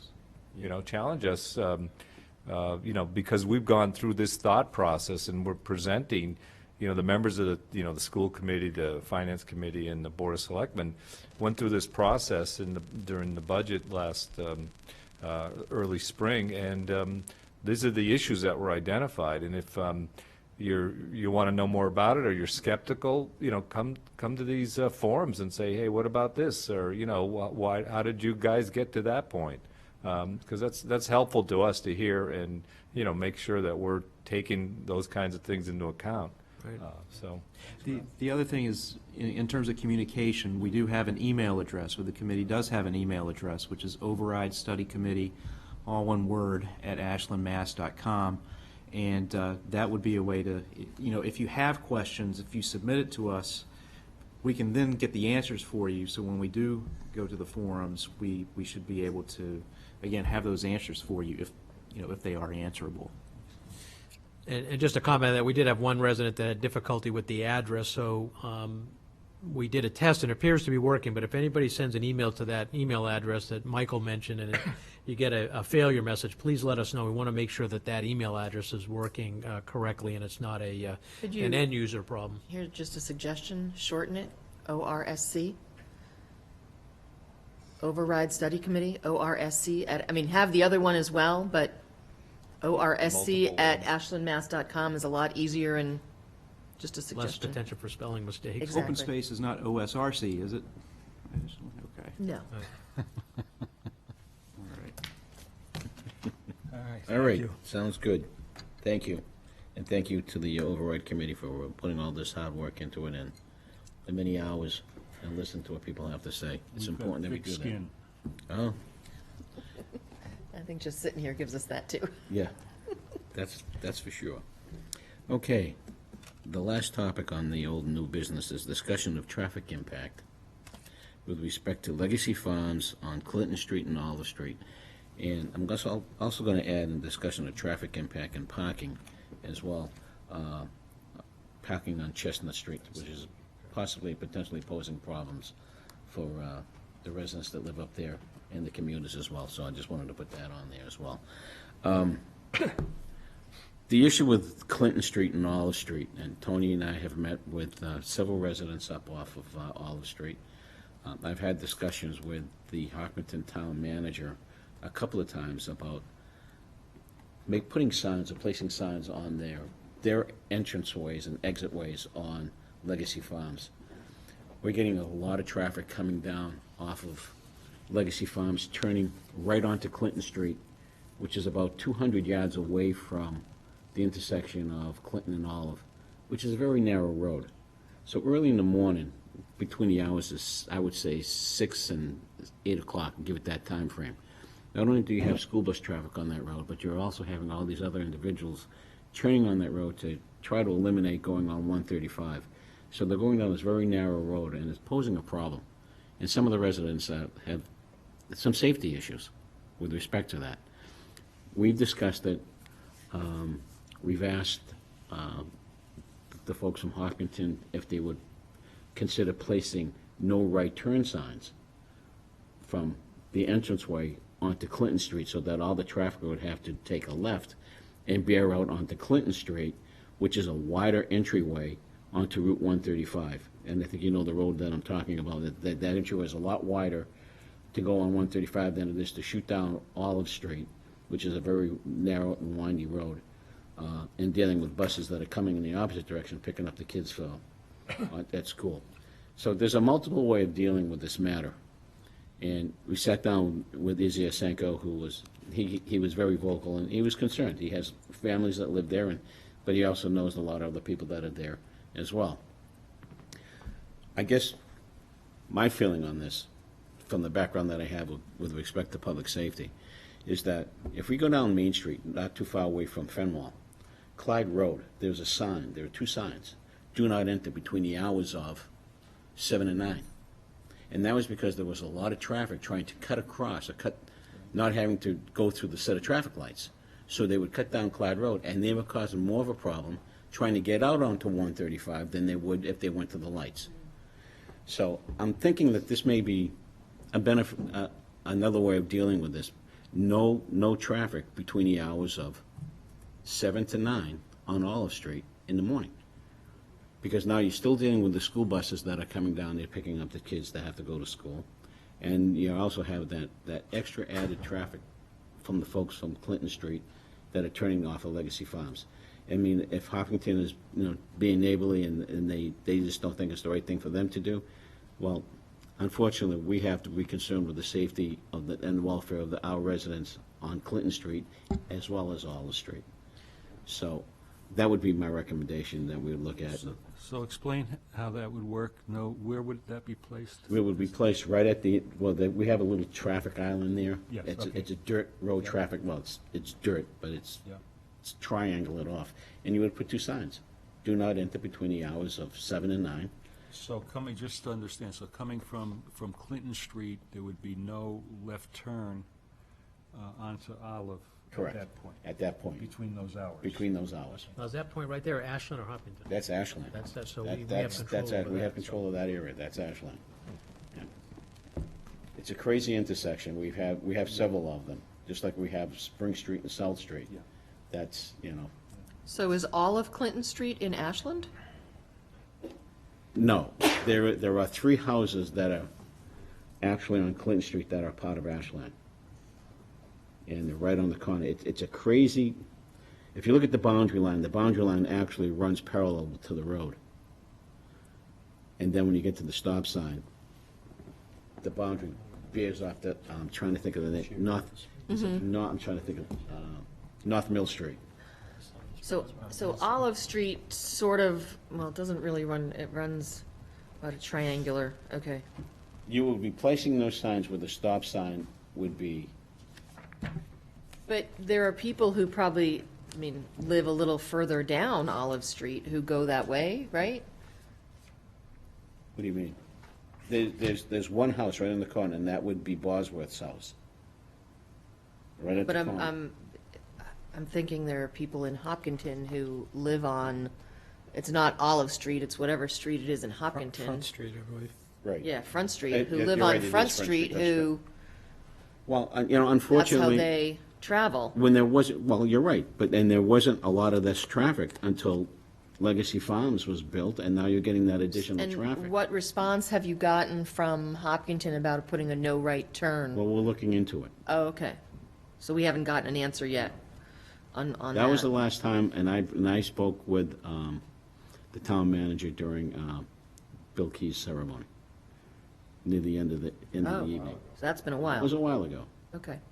So I guess, I can, that, it makes sense what you're saying. I'm just, just looking at Olive Street and looking at the Ashland residents that live on Olive Street and their ability to traverse going back and forth during those particular hours. most people that live on Olive Street don't go down Clinton. They'll go down Olive Street, or they'll cut through Spring Street to go to via another. Okay, so you're suggesting the sign gets put on the just the Clinton Street side that says no left turn onto Olive Street between 6 and 8 You would or have to 6 put and two 9. signs on, because then you'd have that cross traffic that would go right through that intersection. Right. So you would need 2 signs. So coming from whoever's traveling on Clinton Street would not be allowed to turn onto Either Clinton Street Olive and or Street. Front Street if, So it would be, just looking at the map here, you'd be talking that get the island that you're correct. That you're at, okay. Right. Now, that's just a suggestion. I mean, I just. I get it.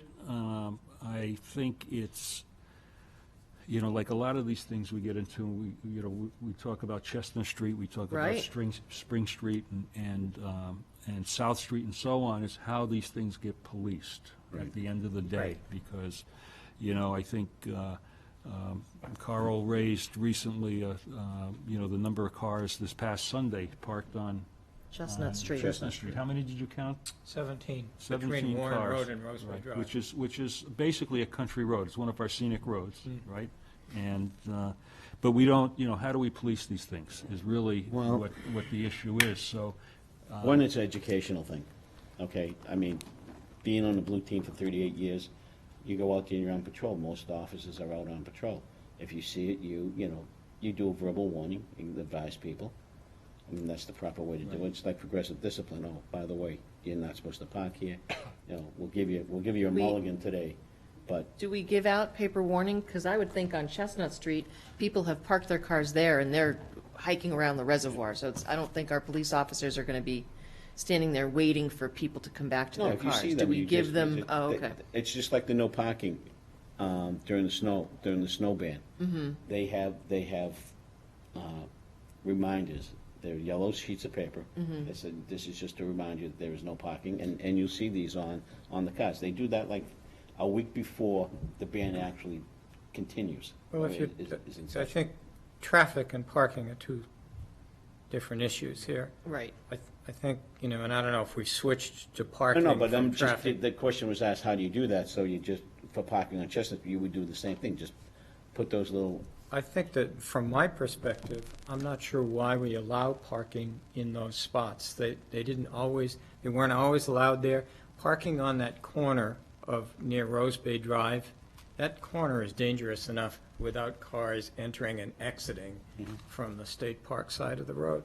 I'm not sure when those 2-hour parking signs were put there. I'm not sure why we should be providing free parking to the state park on the back of the state park when the town of Hopkinton only allows entrance to their state park at the entrance to their state park. and point well taken. It's no different than House Street. There's that basic question, and then there's the public safety issue. Right. Somebody's going to get creamed there. Either their car's going to get creamed there, or their person is going to and get it's a creamed. similar issue on the other side where the boat landing is as well. Right, when they expand And there outside is of the parking signage lot. there, but everybody ignores it. So we've all seen it. We would have to change if we thought that were the case, the signs from those two areas that I just mentioned. I believe on Spring Street it says no parking, but Well, It there are does. signage, there are signs there. If you go from the boat landing and you go up Spring Street towards. There are no, There are several signs. That say no That are- parking. But there are no there's parking. plenty of cars that They are get parked. ignored. But the other area, it says 2-hour parking. Right. And I Right. just don't think it's a safe place to be parking And to and answer, to be getting in and out of your car. right, to answer your question as to who put them up, well, they have to get approval from the board has to approve it. It wasn't this board, it wasn't other boards, this was done years ago. So I don't know exactly who gave them, the authority to do it, and I don't know if we have the ability to check it, but. Well, I think it. But this it- board has the right to Our change due it. diligence should be to see if it's still a viable option there. Right, I would- Because there's a lot more traffic on Chestnut Street now than there was 15 years ago. Yeah. You're right, and to go with what Steve was saying, a lot of people now that, with respect to Legacy Farms, they're cutting down Spring Street, they're cutting through Aggregate, and they're going up South Street just to avoid all of that, to come, loop around. They'd rather do that. There's no question, it's a regional problem. I will tell you, in my commuting life, I've always looked for, ways around to avoid, but, it's the nature of the beast, but it's, certainly our problem to manage. I guess in terms of doing our due diligence, I don't doubt that the residents' experience is what it is. And, obviously, it's a big project, and it's a lot of cars and so on. Is there any way that we can quantify some of that information? We could put a counter out in the road. Yeah, so I've already met with Dave. They're going to be putting the counter out in the next week or so. We actually have some data from last year when we were doing some speed enforcement on Olive Street, because it also collects traffic count You're data. talking about Olive Street? Olive Street, yeah. Okay. And so we're going to do that again, and we'll collect the data and also compare it to last year, so we can maybe get a hack on, has it increased as Legacy Farm has, continued to develop. So we'll have some of that information. We're also going to put it on South Street and Spring Street as well, because we've heard of problems there. So we're going to collect some of that actual data. They've also gone up, and I met with Dave today to look at the signage on Chestnut Street. Again, it's not the standard signage we use today, which, when you look at just, I don't know if they're green with white letters or white with green letters, but, today we use white signs with red letters for no parking. So whenever decisions made about whether we want to make the whole thing no parking or whatever, we'll redo the signage to be appropriate to whatever the board ends up deciding. Is that the right of way on the town street that this parking is on Chestnut Street? Is it, it's not on North Warren? No, I'm sure it's on Chestnut Right. Street, and it's on. It's on the paved road. Yeah. So We're can I just off the paved road. And the one thing I just want to say about that is that I think we kind of, going back the last 20 years, we know, kind of the folks involved in widening that and making that. Just one thing, as we look at that, and of course, so we want to be careful about safety, but that is a nice thing that we've offered to people. They can just pull off the road there, walk down to the reservoir, go fishing or swimming or whatever they want. So it's nice. But there we need to remember that kind of thing, that it is good to provide recreation for people. But there's other areas that they could go to and park. There's a massive parking lot that is in the state park where people can go to. I think if we're gonna act in terms of signage, we also have to act in terms of the fact of landscaping too, because just having a sign and then this cleared area that's obviously always been parked on, we've got to address that in some form of It's Some an rocks or something in educational place process and- too, yeah. absolutely, and I agree with that. And just to counter what you said, Rob, with respect to, we're offering that, but 20 years ago, you didn't have the traffic, you didn't have the population around here either. Remember, there was no light on Chestnut Street and Main Street for a long time. And now there is, so that's, No, you're right. that's And you're indicative absolutely of the right. amount of traffic Yeah.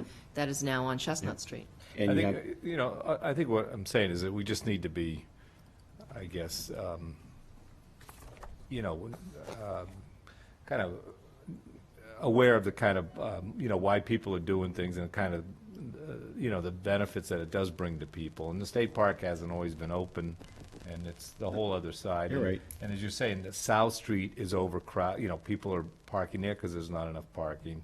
So we just want to be, as we move forward with this, be cognizant of some of those things. Well, and I'll tell you exactly what's going to happen with respect to Chestnut Street. People are going to stop parking on Warren Road. Yeah, They're just going to move down Warren Road and park and walk around. That's exactly what they'll do. Well, for 150 years, people didn't park on Chestnut Street. And in the last 20 years, they have. That corner where Rose Bay Drive is, historically has been one of the most dangerous corners in Ashland as far as accidents go. And that was without cars parked there. Historically, that's where you would see the cruiser years ago, with an anonymous individual sitting behind it doing radar. Well, I mean, I know, like, we have a couple of spaces at the town forest on the Framingham side that's in Ashland, but it's only for one car or two cars. And if you want to go there and it's full, you go to the next street and you just park on the street. And that's what will happen. And that's what will happen. Right. But is it better to have people parked on a side street that doesn't get as much traffic and not have them on Chestnut Street? So, we're not going to stop people from going. No, you're right. It's just a matter of, if they're going to do it, we want them to be as safe as possible. I don't think that we should encourage it, though. I think most of the people that are parking, and I don't know this for sure, but I think a good portion of them are not from Ashland that are entering the state park from the other side. And they enter it, the state park has hours of operation, and there are cars there all night. Which I also don't think is probably the safest thing for the neighbors or anyone else. I don't think that we should be in the business of creating problems that are potentially public safety hazards. No, I agree. What you're going to be doing, though, is you're just pushing the problem into another neighborhood. So we'll have to just worry about that when it comes to it, if it ever comes to it, but But I have to agree. Well, I've known just- Chestnut Street. Chestnut Street has been a very bad road. I mean, you've had a lot of major accidents on Chestnut Street. Well, we That's just had a discussion, I think at our last meeting about Ramblewood. Right. And the parking, the folks that don't want to pay the fee at the MBTA parking lot, so they park at Ramblewood, and residents don't care for that. And we have people that don't want to walk the distance from the parking lot at the high school to the softball field, so they park in the cemetery. I mean, so what do we just ignore that, or do we actually try to enforce that other towns don't ignore it? That's, I guess, what I'm trying to get at. You can't park along Route 85 and enter the Hopkinton State Park, or you either get a ticket or you get towed. Again, that's an enforcement matter that needs to be addressed, and I'm sure Tony will address it with Chief Davison. Right. You know, it's educating those guys too. Don't forget, we have a lot of new young guys and gals on the department over there that, you know, they need to be a little bit more Well, vigilant first of in all, what they do. we have to update, you know, we have whether to we decide. want You to have to in give them fact the have ability a to be able to parking do lot it. at Right. all. Right, yeah, So, that's the first. Yeah, because, I mean, the other thing that becomes challenging about this is it really increases sign pollution, right? We had to put no parking signs at the cemetery, we put no parking signs on Ramblewood, no parking signs on Whittemore, you know, and it's, right? And then of course, you know, the enforcement part we have to do too, but just from that standpoint, we start putting up a lot more signs around town, but. You raise an interesting point, and I don't want to belabor this into the morning hours, but I think that's a real good point, Tony, because I think that we could actually reevaluate the signs that we have, because there are a lot of signs that have been around for a long time that are either no longer needed, or with GPS, for instance, at the intersection of Chestnut and Prospect Street, we call it the Green Monster, because there were these giant signs telling people how to get to Route 9, how to get to 495. Pike and 495, right. And, you know, they were put up 25 years ago, and no one knew why they were put up then.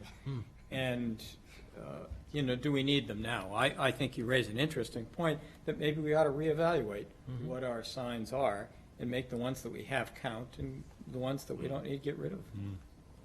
before we do anything, I'd like to hear a motion to continue this Board of Selectmen's meeting after 10 o'clock. So moved. All those in favor? You need a second first. No, I'm sorry, I have a second? Second. If not, we'd be Those in walking out the favor? door. Those are leaving now. Reluctant second. Yeah, we have to continue this to another night, and I don't think we want to do that. Okay, thank you. Still have Now to it's 10 vote. o'clock. We didn't vote yet. Did we vote? I thought I said all in favor.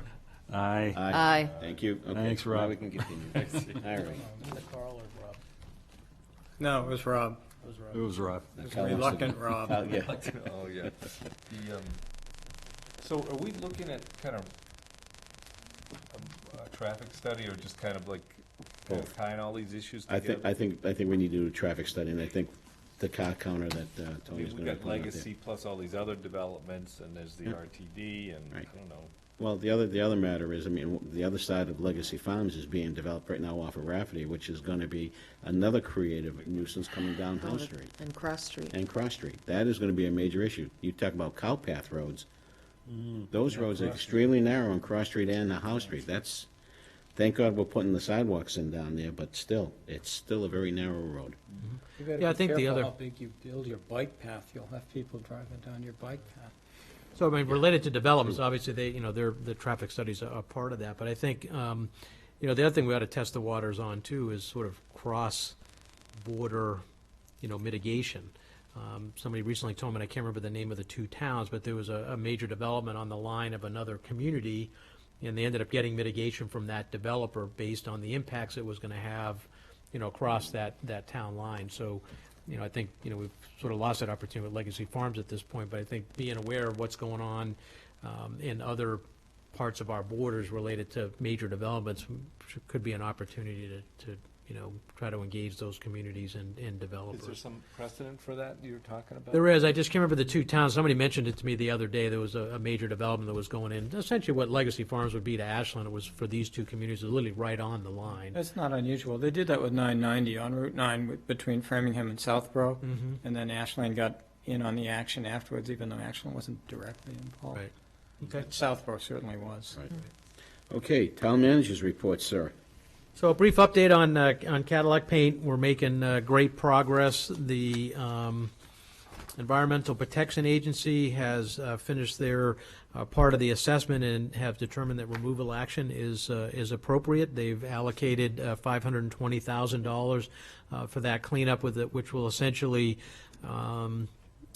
result in approximately 2,464 tons of soil being removed and put in with clean backfill, which also includes along the street if necessary.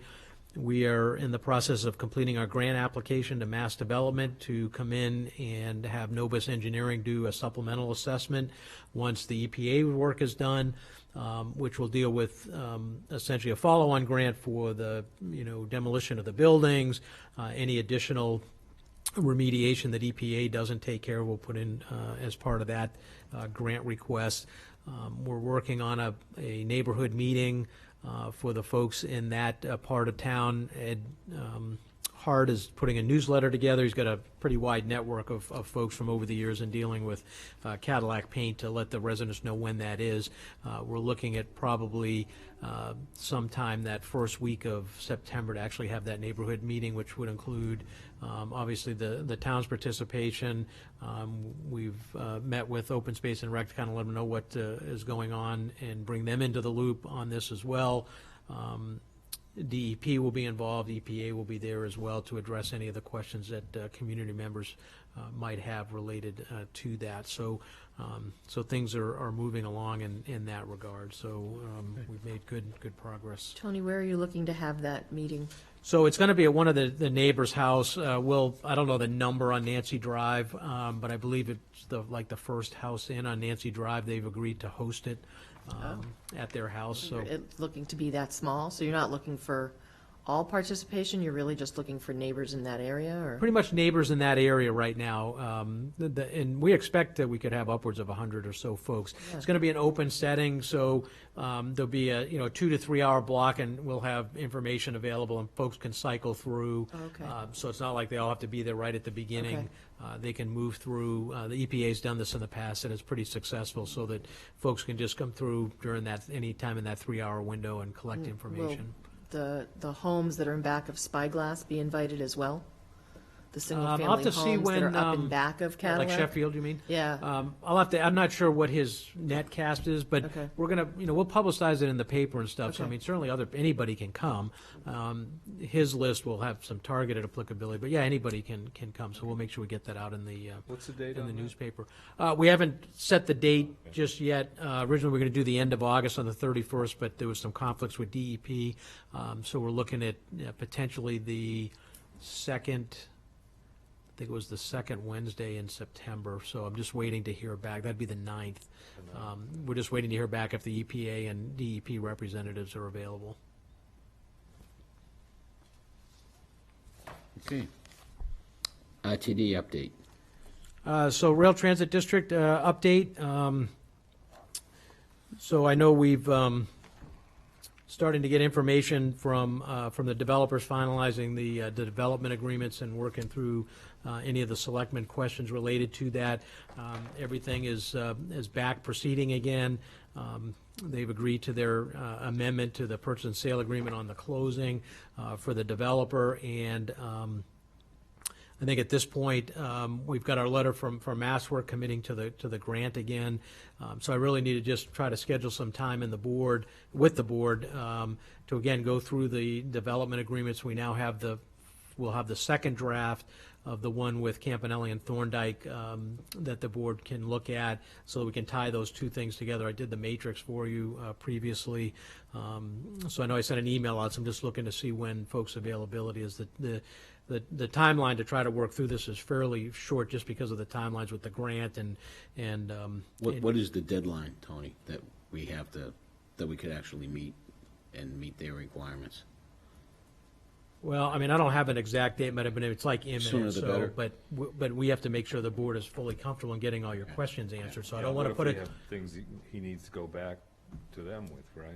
So- That's right. So the sooner we do that, I mean, the better. But, and I've told them that, essentially the board has to be comfortable reviewing all the information and making any necessary changes, asking any questions, whatever it may be. But at this point, every day is important, but it's obviously up to the You board. sent out an email, Tony, is that what you said? I did the other day, looking for folks' availability over the next 2 weeks. I heard from Steve, Yolanda, and Joe on there, so I just need to know. I don't Yeah, I went to get the, one. I got one about 2 weeks ago. That I no, this was responded just to. the other day.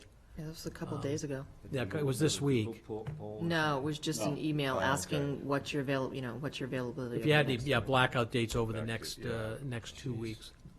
I must have had a blackout date that day, because I don't remember getting it. So anyways, if you can let me know over the next 2 weeks, I know Yolanda's gone next week, but certainly from just, Talking about the week of the 17th. 17th. but there's opportunity over the next, well, this week's almost over, but certainly next week to, if you have questions or whatever, to get Right. those Get those answers. Certainly the independently next to you. meeting isn't to ask for a vote. But if there are things there that we can get answered or whatever, we want to try to do that if we can. So I'm certainly available for Have there for been that. any changes to the draft that we reviewed back in July? Or is that still No. the same? It's the development agreement with the landowner hasn't changed. I mean, Okay. as a matter of fact, he's essentially signed it on his Okay. side, being happy with it, knowing that notwithstanding the board has to, is the final approval authority on that, so. And we're close on the Campanelli one, very close, so. So if you can So let as soon me as you know. come up with the This would date. be executive session? No, these would be an open session, unless it has to do with, certain valuations, like we talked about Right, so these before, are the but. agreements we'd go over. Yep, Okay. in public session and approve those in public session. So I think at this point, irrespective of having other discussion, if you have questions to let me know, but I think we wanted to target August 19th to actually schedule a formal meeting of the board if everybody's available. That's 2 Wednesdays from tonight. Is it in the evening? Is it what? In the evening? Whatever your availability is. I mean, it doesn't necessarily have to be at 7 o'clock. It We could doesn't do it necessarily. 6, I don't know if it works out for you. I know, Rob, you have transportation issues getting back from the city, so. Oh, not anymore. Oh, not anymore? In Framingham, so. Oh. Oh, that's the city you were talking about. I'm good on the 19th. You're good on the 19th? Yeah, I'd prefer the 7. I'm available, but I would prefer a usual 7 o'clock time if Okay. that's okay. with So that way you don't rush dinner. just, Are you available? The 19th, I'm available in the evening, yeah. That day I need to confirm, so, On the 19th? Oh, wow. yeah. Good for It's you. either the 19th or the 20th. About the 18th? I mean, is the 19th not good for you? Steve's son might be getting married. I think he probably has to be there. What? You don't know yet? Nice. It's one of 2 days, so no, I don't. Either the 19th or the 20th. Those are the best parties. So how about the 17th? What's wrong with that? That's fine, too. As long as this space is available. This room might not be available. Yeah, we can meet Monday the downstairs. I mean, wherever you 17th. want to meet, yeah, I mean. 17th works. 17th, I think that's Kyle, okay how about with your me. calendar? I believe the 17th works. Okay. No Okay. conflicts? I'll have to Don't check. you guys meet usually on Mondays? We do, Yeah. so I'd have to check that. I'll just hold it. No? Nothing on the No. board. Mm. Okay, 17th, 7 o'clock? Sounds good. All right.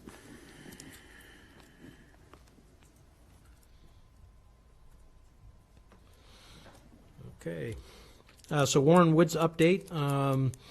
So making, I think, good positive progress with the one remaining issue at Warren Woods on 177 Prospect. Obviously, there's been, well, at least since I've been here, probably 3 or 4 different ones we've had to deal with related to, accessory buildings and other, activities that needed to be rectified with the town. The board has approved all of those, the funding necessary to take care of those particular ones. And this one here, we're dealing with the removal of 2 sheds, the replacement of a fence back to the property line. In working with the resident, this was work that originally the town was hiring somebody to go in and work with these other properties.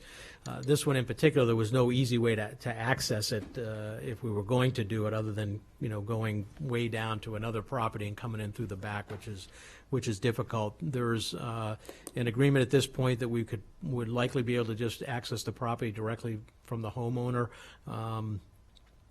They have asked that that they use somebody to make these adjustments, to the sheds and the fence. They did ask about, since we're taking 2 of the sheds away, they have different, lawnmowers and stuff like that, about replacing one of the sheds, since the 2 that are there. The other ones we actually moved because they were in good enough condition. These aren't. So the estimate that the town had got to do this work was roughly about, minus the shed, was roughly about $6,500 to do this particular work. So not including if we ended up replacing the particular shed. So I think in the effort of trying to get this resolved, it appears there may be some things creeping back in other areas. It's probably reasonable that we try to get this thing resolved and the conservation restriction in place with Audubon, since once that happens, they then become responsible for managing certainly the boundaries of Warren Woods under the conservation restriction for the 101 acres. Some of the other properties have started creeping.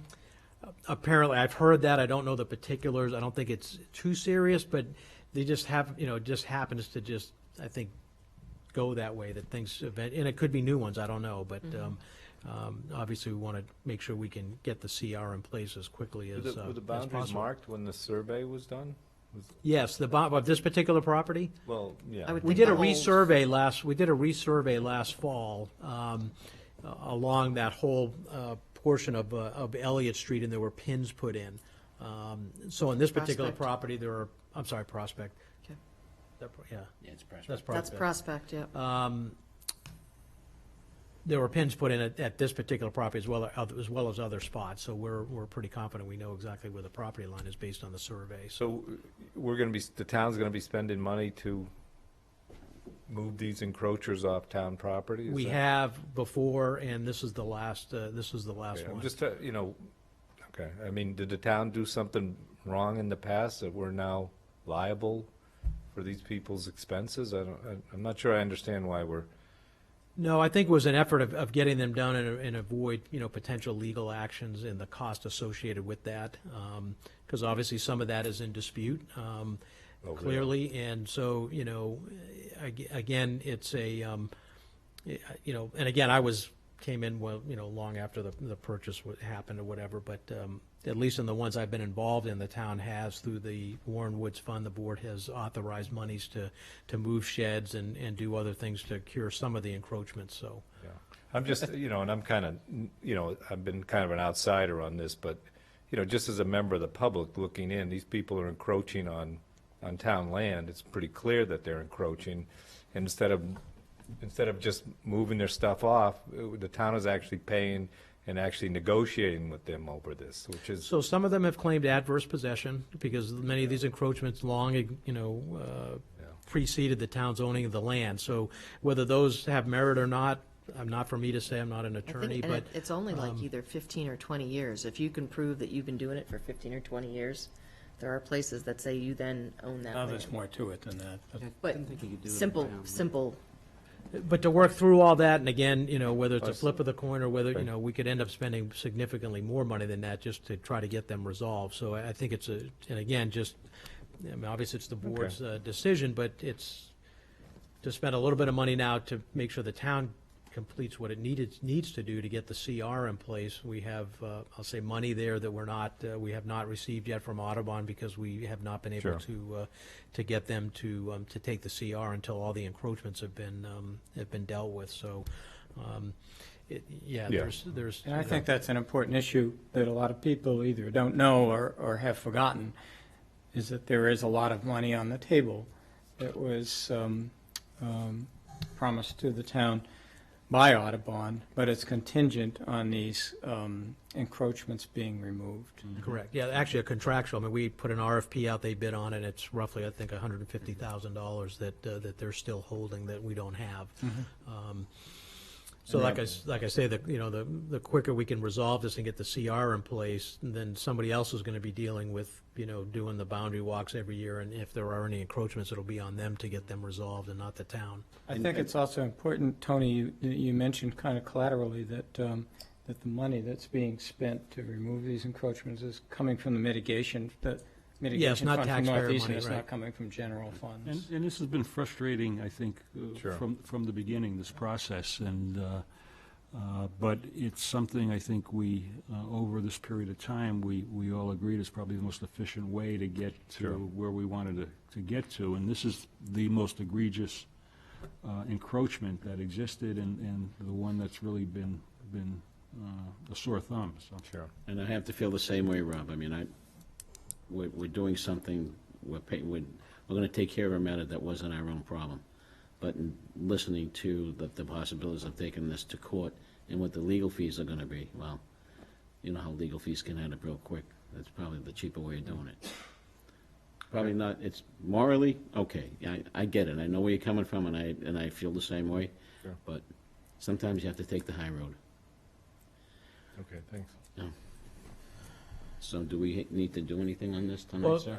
I mean, yeah, essentially to authorize me to work a negotiated agreement with the homeowner for this particular effort in, exchange for, release of any future claims or whatever, that the board would end up seeing and having to sign along with the Conservation Commission, would both need to sign that. So you would see those particular documents as well. And do we get to decide what kind of shed? Because, I mean, I would say, well, to your point, Rob, right? We're already spending money to remove what's there, and, if we have to get them something, I don't want to get them a Taj Mahal shed. I want them to get them, No, I think it's going to be built, and it's a 10 by 14 shed. So, oh my gosh, right now the estimate is that's a big shed. Cedar.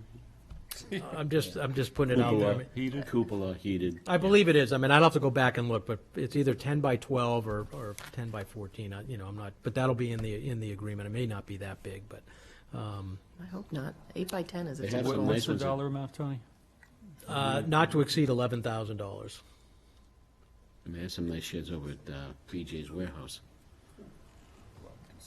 Just- All right, so you're looking for a motion to resolve this mitigation, this encroachment matter. So do I hear a motion with respect to that, no less than $11,000? No more I than. mean, no more than. So I'll bite that one. I know. So I move that we authorize the town manager to negotiate with the remaining encroachment at, what's the address, Tony?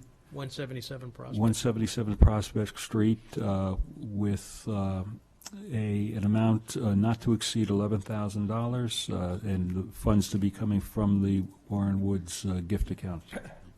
Do we hear a second? Second. All those in favor? Aye. All those opposed? Okay. All right. You've been charged. Not happily, but. I know. Yeah. And I would say that if you can do it for less, please do. Hardball, hardball, Play Tony, you hardball. can do it. Fastball under the chin. The Emderbury interconnection,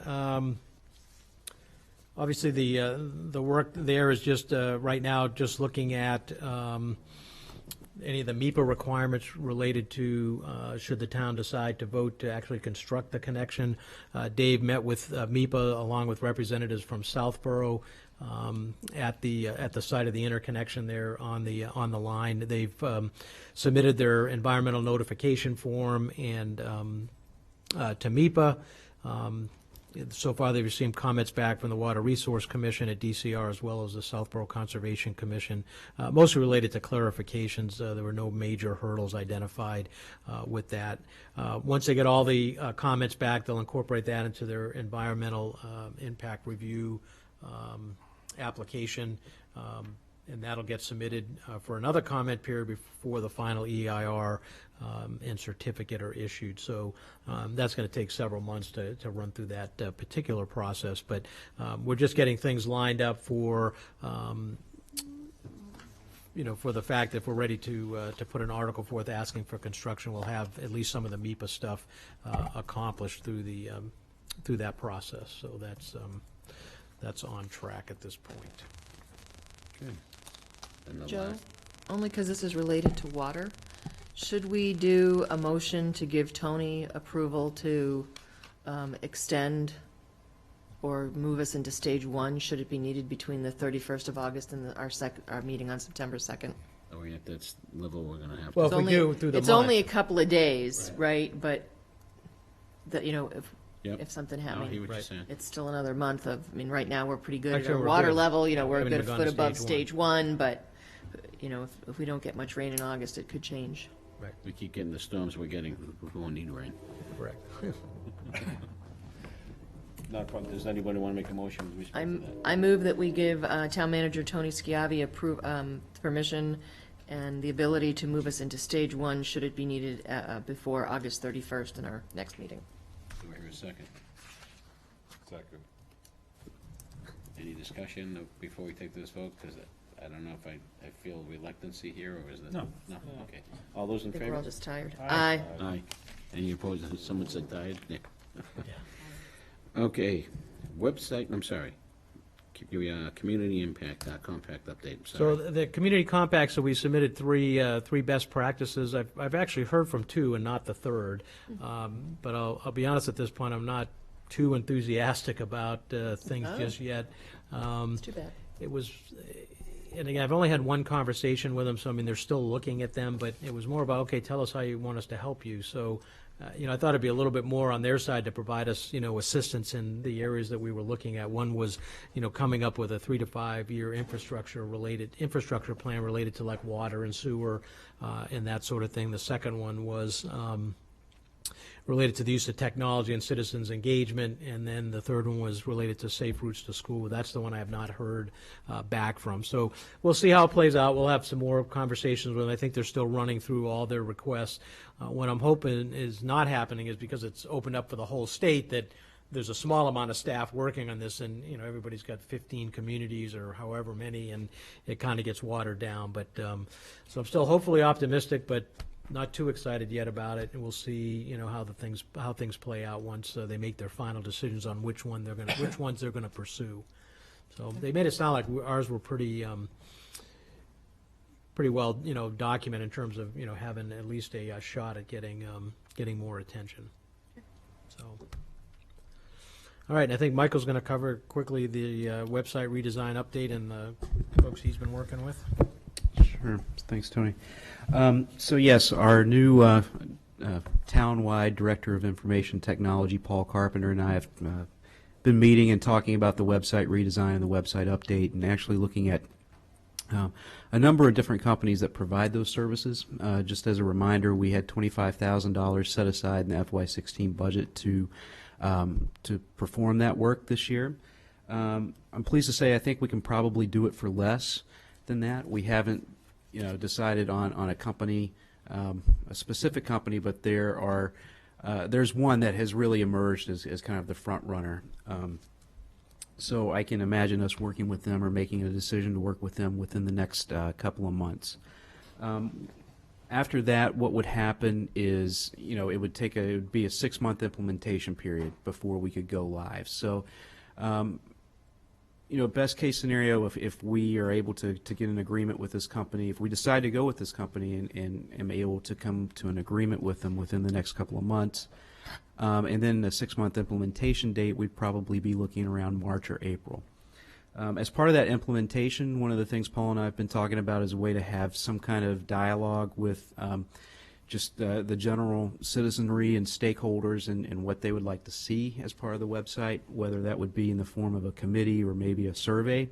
I think we're leaning more towards the survey element, and basically asking people, whether it's a survey posted on our website, just asking what people would like to see from our website and what could be improved from our current website, which we probably don't have enough web page space to get all that care input. but anyway, we will be having that component as part of the process moving forward. Good, thank you. Thanks for the update. Thanks for all that work. I can't wait to see what the new design looks like. Website. That'd be good.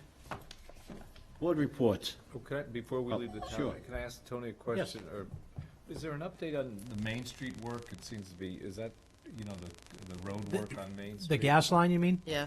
Yeah, all I the just had detours Lieutenant and all Briggs that. check on that this week. They expect that they'll be done this week and be completed. So according to Dave, he said that whatever, any problem they could have run into, they ran into. So it did go longer than anybody had expected, including them. But at least when he last checked, which was, I think I got a note from him either yesterday or the day before, that they plan to complete this week. So they're actually working last night when I went by there. I'm not sure what they were doing, but. So There was a steel plate that they had put down lifted by the up? bridge, and it had lifted up, and like people Oh. were having to go around it, and they That's had to right. bring a backhoe in and stuff. Okay. What I find interesting is they keep opening it up and then closing it back up every night. That I don't That know. can't be efficient. I don't know. Anyway. Tony, could you also, while we're on updates, I know that this was news to me just last week when I spoke to you, so it's probably a question that people other than myself have of the status of the sign policy downtown. I know that before I was elected to the board, there was a discussion that the new sign policy would be implemented in the fall. Does anyone know what I'm talking about? Right. Yeah, when the Yeah, new, you talking about when with the the new island pole signs, is- you mean? Yeah, when the new poles go up for downtown is when the new sound policy will be there. But that's no longer That's correct. So the Right. so the bids that we got in for the sign project at the end of June were well over the amount of money that that we had available. So that project has to be rebid. Know that. So I think it actually was advertised today, right? Was today the day it got issued? Tomorrow. Tomorrow. So that's going out for rebidding. So so obviously it's not happening as quickly as we had hoped. So yeah, I would say that the fall date is obviously in jeopardy because we're not going to have the new signs in downtown by then. So. But the funds that were allocated for that, do they have to be reallocated, or They will do have to be, sunset, or? yeah, they'll have to be reallocated because they were out of the capital account, and since we didn't have a contract with somebody, we couldn't encumber those funds.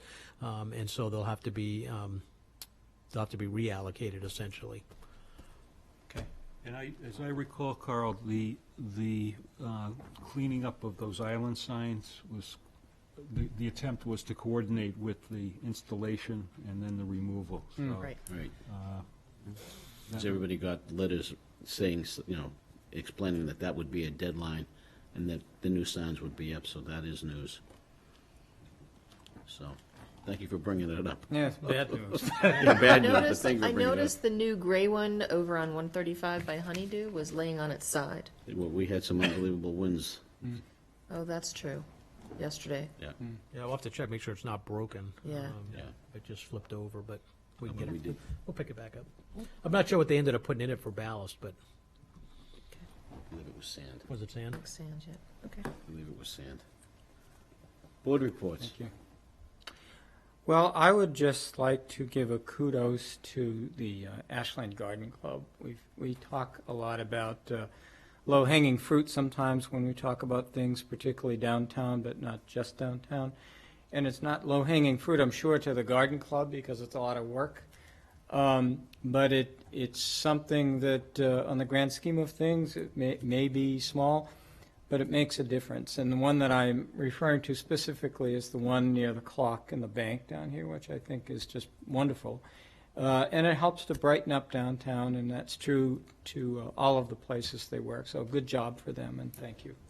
Thank you for bringing that up, because they're out there every weekend watering and doing what they need to do, and Weeding and stuff. yeah. weeding, absolutely, to make everything look nice. So thank you for giving them the kudos. Mr. Rob. I just wanted to, echo what Joel said earlier about the Upper Charles Trail Committee. I'll do my usual message that we're trying to get the Friends of the Trail. We need to form a fairly large and active group. A multi-use trail like that to be successful needs a large group to do fundraising and design and, really help. So I just, I'm just saying it again, so people go to the Ashland Town website, look for the Upper Charles Trail Committee, click on that, send us an email. We'd love to have you get involved. Thank you. Yolanda. So a couple things. I attended or stopped by Wine Empire last week or 2 weeks ago when they opened. Nice new store and adding some different opportunities for people to shop. Also, the ribbon cutting for the Needham Bank, which was this past week. A number of us were there. And then the policy review project that Carl and I were given back at our retreat, we both have looked at, and I've mentioned this to Steve, in that we have two different sets of policies. There's some policies that were in the handbooks that we were given by Tony. And then when you go to the website, there's other policies. So I think we'd sort of, to try and do all of those before September is not going to happen. So I think what we're proposing is that we're going to come back sort of having looked at all the different policies, maybe make a, and some of them they're in different formats and some of them are old. I think what we're looking at is maybe bring them back either to the retreat or to a meeting and then divvy up the policies, sort of, if either one person can work on a policy and then bring it back. Sure. Similar to what we did that I had done with the naming policy and the grant policy that we have. Right. I think there's just a lot there, and Steve, you seem to have a lot of ideas from different towns that you had looked at, so I think if we have your input a little bit better, it might be We can probably come up with a template. more, base template. Right. That everything's cut and pasted into, so That would be they good. are in the, they're all in the same Yeah. format, or else it's confusing. But yeah, we've both spent time separately and then talking about it, and so just want to let you know. And then the last thing I want to announce, on August 28th, which is a Friday, and it will be before our next meeting, there's a program, and it's called Yoga in the Park, and it's being held at the gazebo at Stone Park. It's going to be a yoga class run by Lisa Price from Upfront Yoga, and it is a fundraiser for the Ashland Day fireworks. Ashland Day is celebrating 30 years. There's been a lot of discussion about what the cost is for those fireworks. So it's going to be a yoga class in the park. If you've ever watched on TV, if you do yoga and you want to try it, this is the time to do it. It'll be $10 a person, $5 for a student, a cap of $20 per family. So there'll be tickets, and then we're also going to be creating T-shirts that talk about Ashland Day and yoga in the park, and those are going to be $20, and if you buy a ticket, that's your ticket into the yoga class, and we are encouraging all levels. If you've never tried it, just come, bring your yoga mat, enjoy us. Nice Friday night. And then the other thing would be is if there's a DJ or someone who might be willing to donate their time with some kind of sound system and music to support this. I'll work on that. Will you work on that? I'll work on that. Okay. I think And I know again, some it's people. just, I think I know some people. we were talking about it, how fireworks used to be the tradition for Ashland Day. You'd go to Ashland Day during the day, and then you'd drive to Hopkinton State Park, and you'd go see fireworks. And it's been at least, 5 years.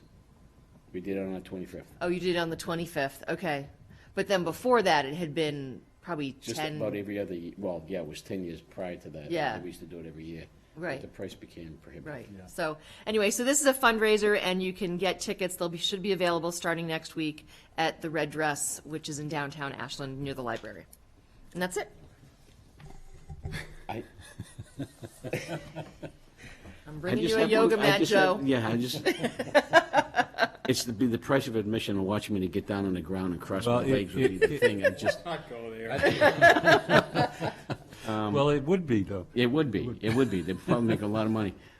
What was the time again? Because the email that I got, it said morning, and that's why No, it's Friday night from 6 to 7:30. 6 to 7, okay. Yeah. Because the email that I got, it was 6 a.m. I said, wow. Oh, no. It's Oh. not 6 a.m. Oh, that's what I thought. Okay, all right, 6 cool. o'clock on August 28th. All right, great. Thank you. I just wanted a clarification on that. Yep.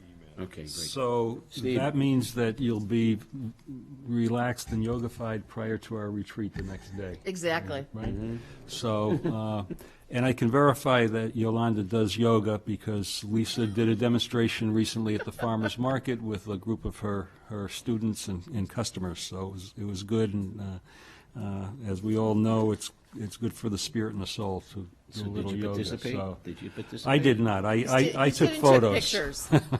Good. Yogified a word? No, Yogified? I no, don't that think was so. that was That's Steve. It's a new word. Steve-ism. Being creative. So speaking of policy reviews, Rob and I have been working on our liquor policy review, and we're kind of at Our next step, Rob and I reviewed it. We gave it to Tony to review. There's been some revisions to it, and we're going to send it to Chief Davis to take a look at, and then we will be at a point where I think we'll bring it back to the board. Essentially what we've done is combine 4 different policies that we have, and we've cleaned it up and so on. So I think it'll be a unified, cohesive document. So Good. I want to echo again on the Override Study Committee, reaching out to the community. As Michael mentioned, we've got our email address. We have our meetings posted. We invite people to come to our meetings. They're open meetings. We had, actually this morning, we had a tax relief working group. We had a guest come in, and I felt, and Michael, I'm sure you would agree, we got some very good discussion going back and forth. So we encourage people to come and talk about the process and about the concepts. And then lastly, I just want to make note of a community event coming on August the 15th from 4 p.m. through 8 p.m. At the Ashland Historical Society's Ocean House and Mill Pond Park here at 2 Myrtle Street in downtown Ashland. It's the Dragonfly Festival.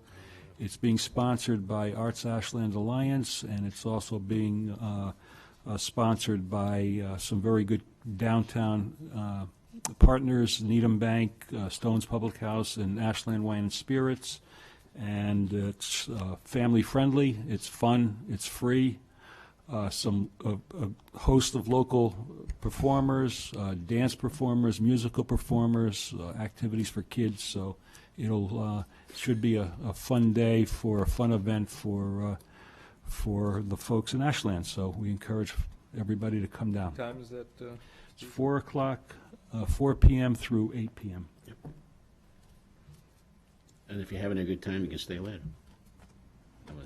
But to piggyback what you just said, I think a little bit of thank you goes, not a little bit, a lot goes to Ed Hart and yourself for getting everything nice and spruced up over there. I saw the walkway, and it's beautiful. You did a nice job. No, appreciate it, Ed. Thank you for the extra work. Yeah, I definitely kudos to Ed. He